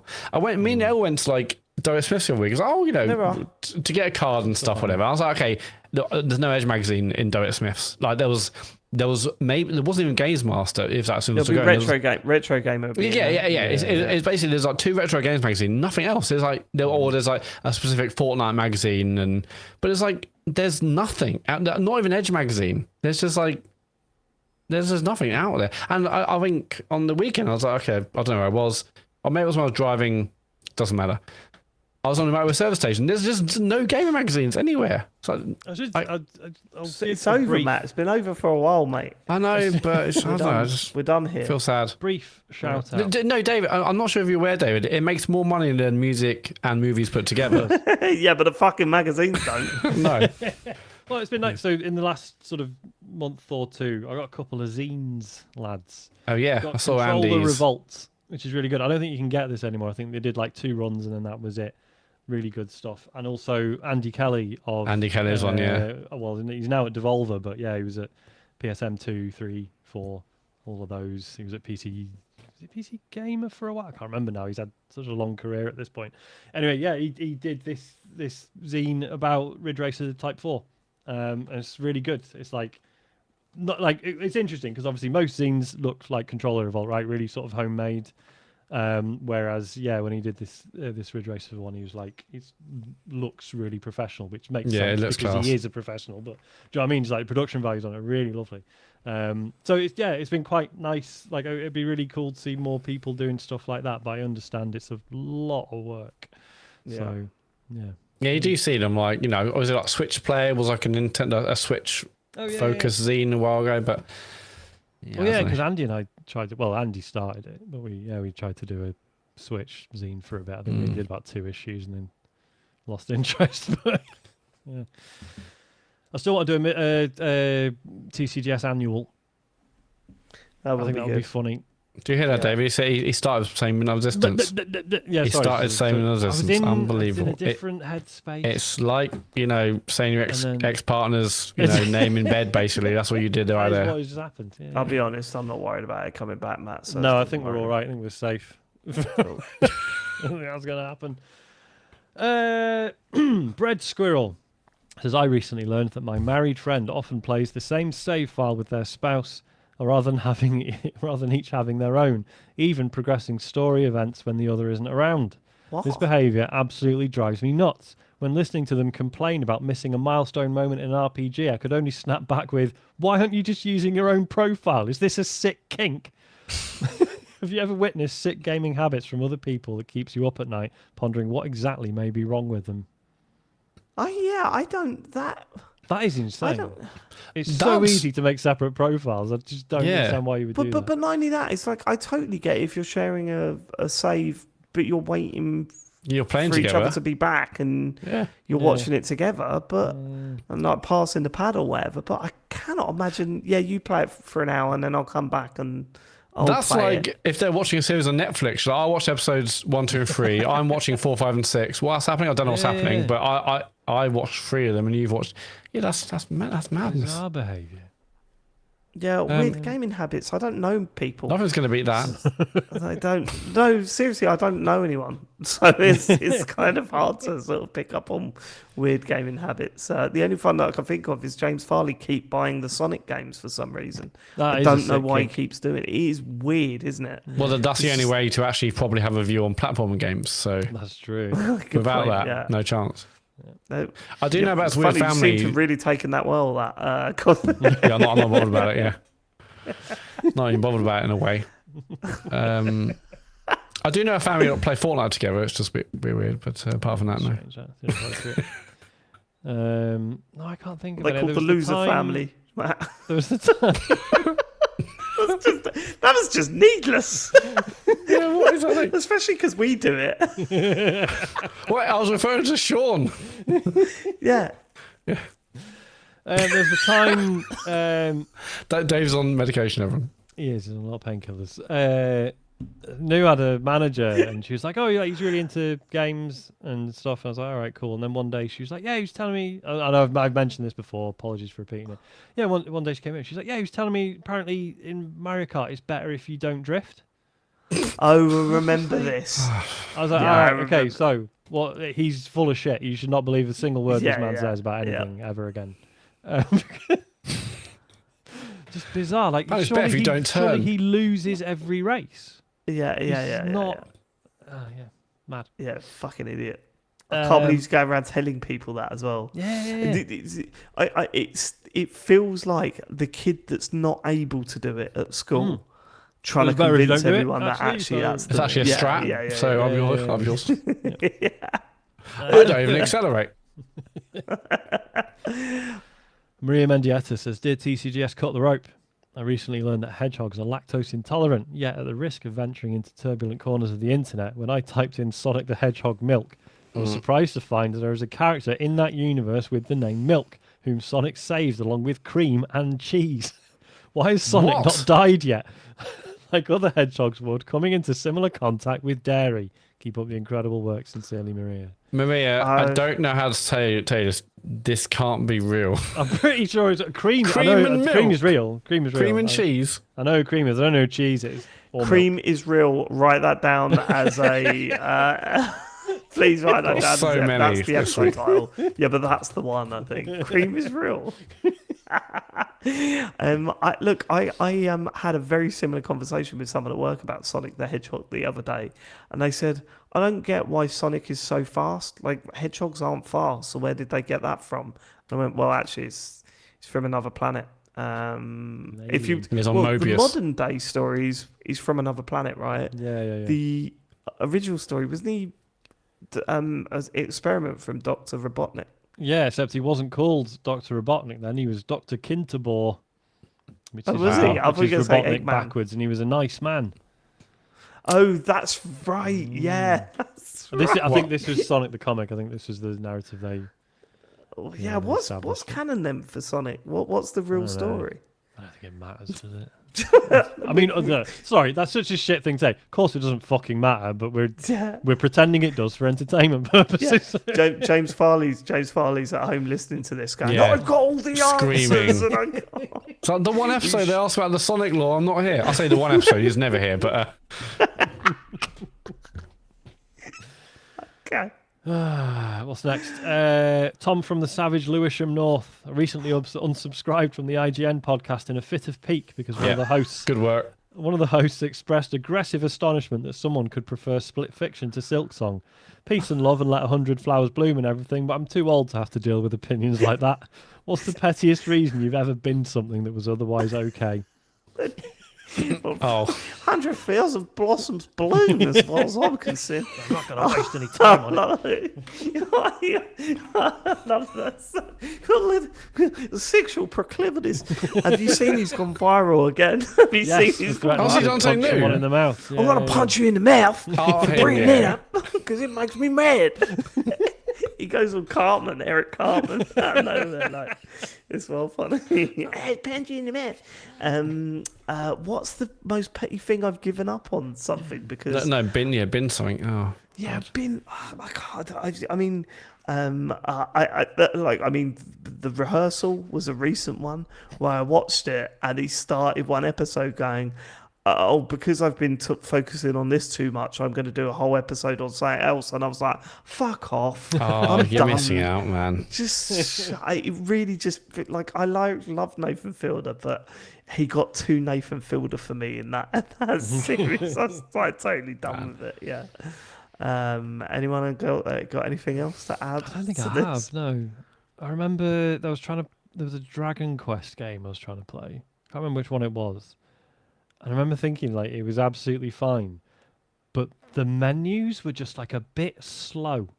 Like, I was, like, pressing the button and it was like, bing, and then we'd go to something else. And I'd be like, why is there, like, half a second? Yeah. I'm getting lag on the 10 menu. minutes, I was like, this is so annoying. And I just stopped playing it. The other example I got, and it doesn't really count because I was already on the verge of quitting out, but the moment I saw that cat character in Final Fantasy VII for no reason, I was like, it blew my mind that people were okay with it. Like, there were no cat characters in the whole fucking game. It fully assumes you know who that is, doesn't it? Yeah, or that you were okay with the concept that in a world of human characters, a cat character comes out of nowhere. And yes, I know there was a house character which was weirder, but it sort of played into the themes of the world. Hell House was awesome. This one was a cat just turning up and going, "I'm a cat," and then running off or something stupid like that. And I just thought, I hated that character in Rebirth as well. Really? Total twat, yeah. Okay. Not a fan. Matt, have you got an answer? Do we push you for an answer again and watch you struggle and then come out with something? Okay, fine. Your homework next week is to read the questions before the podcast. I do generally, but, sometimes I don't have an answer. Okay. Eskil says, question, dear Heather and Heather. I recently picked up some philodendron saplings in moss at the Library Plant Exchange, and I hope they'll thrive in my tiny northern European apartment with the dark coming. Do you have any plants that have survived against all odds? Do you like plants? I had 2 great bushy chili pepper plants in 2020. Love from Eskil. Good times, 2020, eh? Yeah. I do have plants, yeah. I have a bunch, but I also I've got a couple of like just fake ones because I don't have to worry so much about feeding them. But yeah, I've got a bunch. I like a plant, like a candle. Yeah, I've only got one actually, and that's bought as a present. Bought as a present, so See, I'm fortunate in that my wife absolutely adores gardening, and she's like it's been like it's beautiful to watch because obviously she gets better at it every year, and the garden's just like nicer and nicer every summer. And like this year, like I got her a greenhouse for her birthday, which then turned out I had to build with her, and that was a lot of work. But it's been amazing. Like we've just like all summer we've had like a constant supply of tomatoes, and like we had like strawberry plant and some chilies and stuff. Isaac and I have since planted our own raspberry plant. Oh, lovely. So hopefully next year we might get some fruit off that. And I also want to try, started growing rhubarb because I want to try and do forced rhubarb. Are you familiar with this? No. So forced rhubarb? Yeah, it's where you grow rhubarb in complete darkness. So it's weirdly cruel. Like yeah. That's how you get the sort of really pink, sweet rhubarb. And basically, and like the soil has to be like fucking horrible because it needs basically needs to be poo, right? Because all it gets is the nutrients from the soil because it's not getting any sunlight. So yeah, I want to try that, but you have to start horrible. it. I like free range rhubarb, to be honest. Yeah, yeah, I'm not into cage shit. Natural rubes. Yeah, I mean it probably won't work, but it'll be. I was gonna say it'd be fun to try. No, it won't. I've hated plants. I've hated plants ever since I had a bonsai tree as a kid, and it just didn't do anything. It just didn't do anything. What do you want to do? It was going to do grow into a bonsai tree, okay. and it just didn't. Yeah. Oh, okay. We left it on the side, and we done all the things it was supposed. It just didn't happen. And I thought you thought it was going to be one of those like cactus where you press a button and it does like a funny little dance and sing song. No, do something. Well, we put the Bonsai? seed in. We fed it. All of that sort of stuff, and it Don't want the big ones. It just didn't grow, and I was like, well, fuck this then. And ever since, I've been vehemently against gardening, and that's why we live in a place with a concrete garden, right? Yeah, I mean, I was living in a flat now, and like the flat doesn't have great like sunlight in the day. So like, yeah, but if I had one with like loads of sun, I'll get shit as of plants. I like them. I like a plant, like a candle. Get all that stuff in the flat. Lovely old job. Yeah, I wish I knew what I was doing with plants, because as I say, it's really nice seeing. Like, obviously, I get to benefit from having a nice garden, but like, I can see how much New gets out of it. Like, she's like quite worried about the season turning now, because she's like, this has been really good for my mental health. That's a really fucking cool thing to say as well. Or like if you're into gardening, going, oh, the season's starting late this year, so it's a bit of a worry for me. And you want to go, wow, the season's starting late. It's like the same people that when you go to the coast and they live on the coast and say, they get tides in at 6 o'clock tonight, and you're like, whoa. You're in wow. tune with I know. Yeah, they just check their phones, but yeah, it is cool. Yeah, I know, but it's such an impressive thing to say. When we were on our honeymoon in Santorini, and one day we were like, we'd heard that like, there's like the southernmost point of the island is like amazing to watch the sunset, and you go there and there's fucking hundreds of people there, and they're not even tourists. It's just all the locals are like, well, yeah, we all go to the south point to see the sunset 'cause it's fucking beautiful. And it just, do you know what I mean? And I just, like, whereas here it's like, I don't know where the sunset's behind some buildings. But I know exactly how many minutes it takes to walk to Greg's. Yeah, can't do it at Santorini, can you? Which shuts at 3:30. Looking around. Let's move on. What else? We've been going for quite a while. Should we call it there, or should we do one more? One more. What have we got? Oh, yeah, some Jackie Snipers. Good evening, chaps. I don't know what I'm more excited about, the return of the great Dr. Farley or the impending arrival of my first child. I mean, child will be fine. I mean, James will wait a little bit longer. Yeah, I hope the arrival of your first child goes better than the return of Dr. Farley.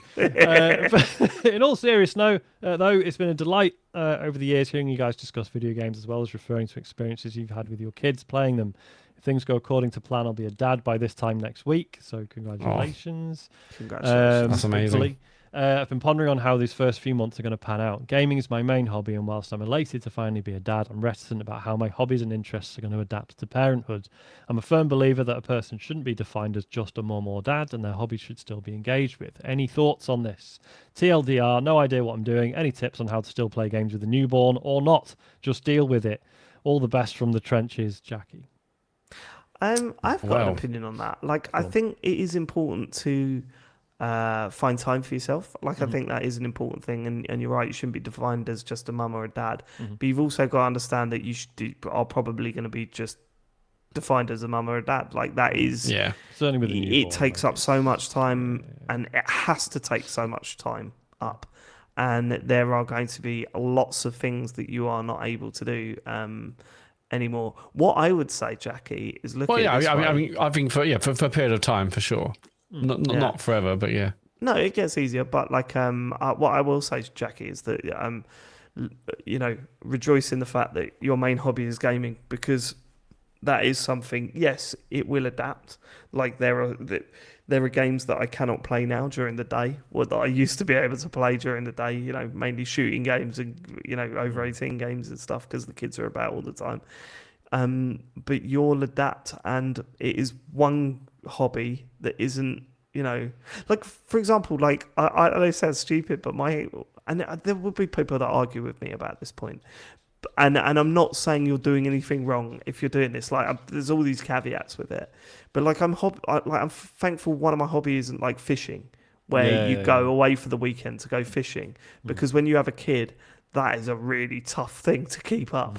Whereas sticking a video game on when everyone's asleep, or you're calming the baby down or whatever, not a problem, baby. Keep on gaming. That stuff's cool. Anyone else? Just the obligatory, because I don't want to be that guy that's like, oh, your fucking life's over, because it's not. we did have a really rough like first 6 months with Isaac, just colic all the time. I think was his Elodie the same, Matt? Yeah. I mean, the first year was bad, but loads of reasons for that. But it was. I mean, it's tough. Like your hobbies will go away, and you will be defined as mum and dad. And there is always a phase where you have to like try and find yourself again. I definitely found that, and loads of my other parent friends have found. After a while, you do have to go. Who am I? And you kind of picking the pieces up again. But you will find yourself again. You will get your hobbies back. Maybe they were different, as David said. Maybe they'll just adapt. But like the first few months, there's just so many other things going on. But also, as David said, you've chosen a hobby where you can actually do it at home. And obviously, the first like 4 weeks or so, I was like, fine, we're like watching box sets and all sorts because I do like sleep 4 hours, up for a bit, shit, eat, sleep again, lovely little job, and then kind of kicks off like later on. But the first bit, I mean, I think PS4 came out like a month or so before. We're playing like I got new Killzone finish, all sorts, and then it gets a bit more intense. But I was gonna say because the main thing is like playing stuff that you can pause, right? Because Monster Hunter World came out not long, like a few months after Isaac was born, and that just I could not play that because there's no pause in that game. Yeah, well, it's funny because the one game that I played through when Harry was a baby was Dark Souls. You can't pause which is that still blows my mind. Yeah, but it was like it's a lovely, relaxing. You sort of just. I go, okay, but I die if he's like, do you know what I mean? Yeah, like if you just go, I was just like, okay, all right, well, the baby's crying, I'll just stop. The character will die, and then I'll pick up when I go back to it. It's fine. And the ones that really pissed my friends off when we used to play like a co-op seasons on FIFA, and then the baby would start crying like 20 minutes in, and I go, I've got to go. So they've just got to stand there for the rest of the game with just trying to do it without passing. Well, it's when we were doing like strikes on Destiny, where it's like free press strike, brilliant. I've got to go because I think I'm back. And we're back, and they're like, okay, I'll see you in a bit. And then you like 25 minutes later, I'm like, hey guys, I can't come back. Yeah. Okay, fine.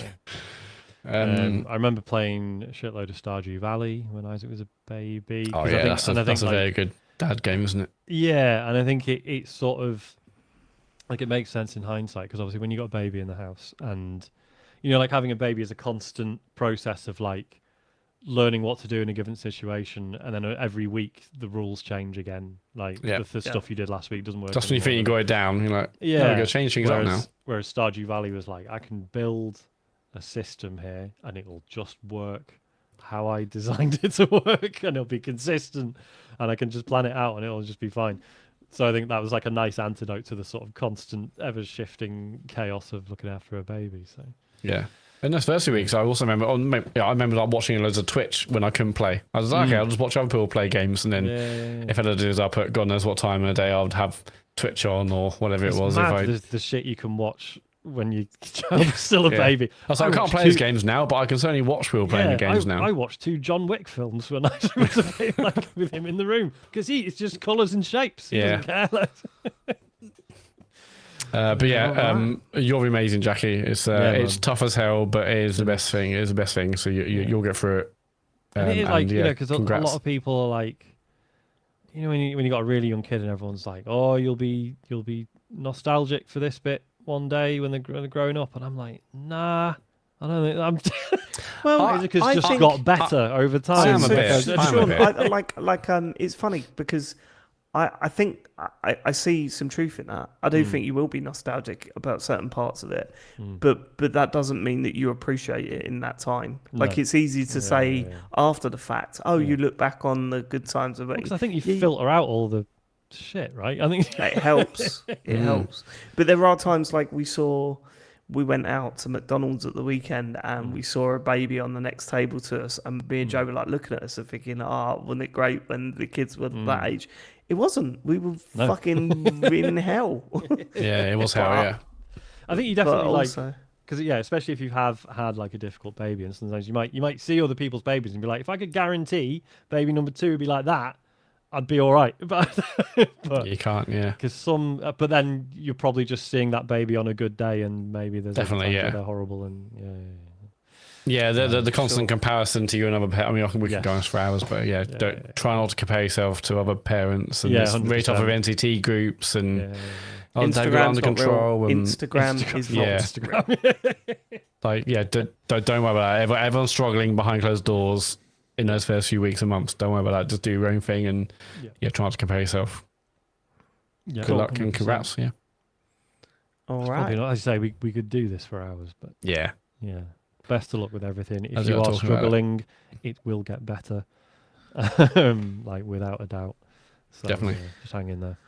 And that's it for your questions. Matt, do you want to do the socials? Yes, Sean is streaming. Not sure about that. That's the name of the game. We are sure Sean is streaming. Friday night at 9 p.m. Not sure about that. That's that quiz game with a man in the ocean or whatever it is. I know. Not sure about that. This Friday night, 9 p.m. Twitch.tv/TCGSco. We'll search TCGS on the app or website. And everything else is basically tcgs.co. There you have links to our YouTube channel if you want to watch the pods on video, our Twitch page, Discord community, which is amazing, Blue Sky accounts, our Patreon, our store. If you want to see what James Fry looks like, there's t-shirts there. Obviously, you're not going to see him on the podcast, but there's t-shirts if you want to remind yourself what he looks like, and the rest is all on tcgs.co. And thank you so much for living it. We will be back next week, hopefully with a full cast. And by that, I mean myself, Sean, and Matt. We will see you next week. Have a wonderful week. Take care, everyone. We love you. Goodbye. Bye. Bye.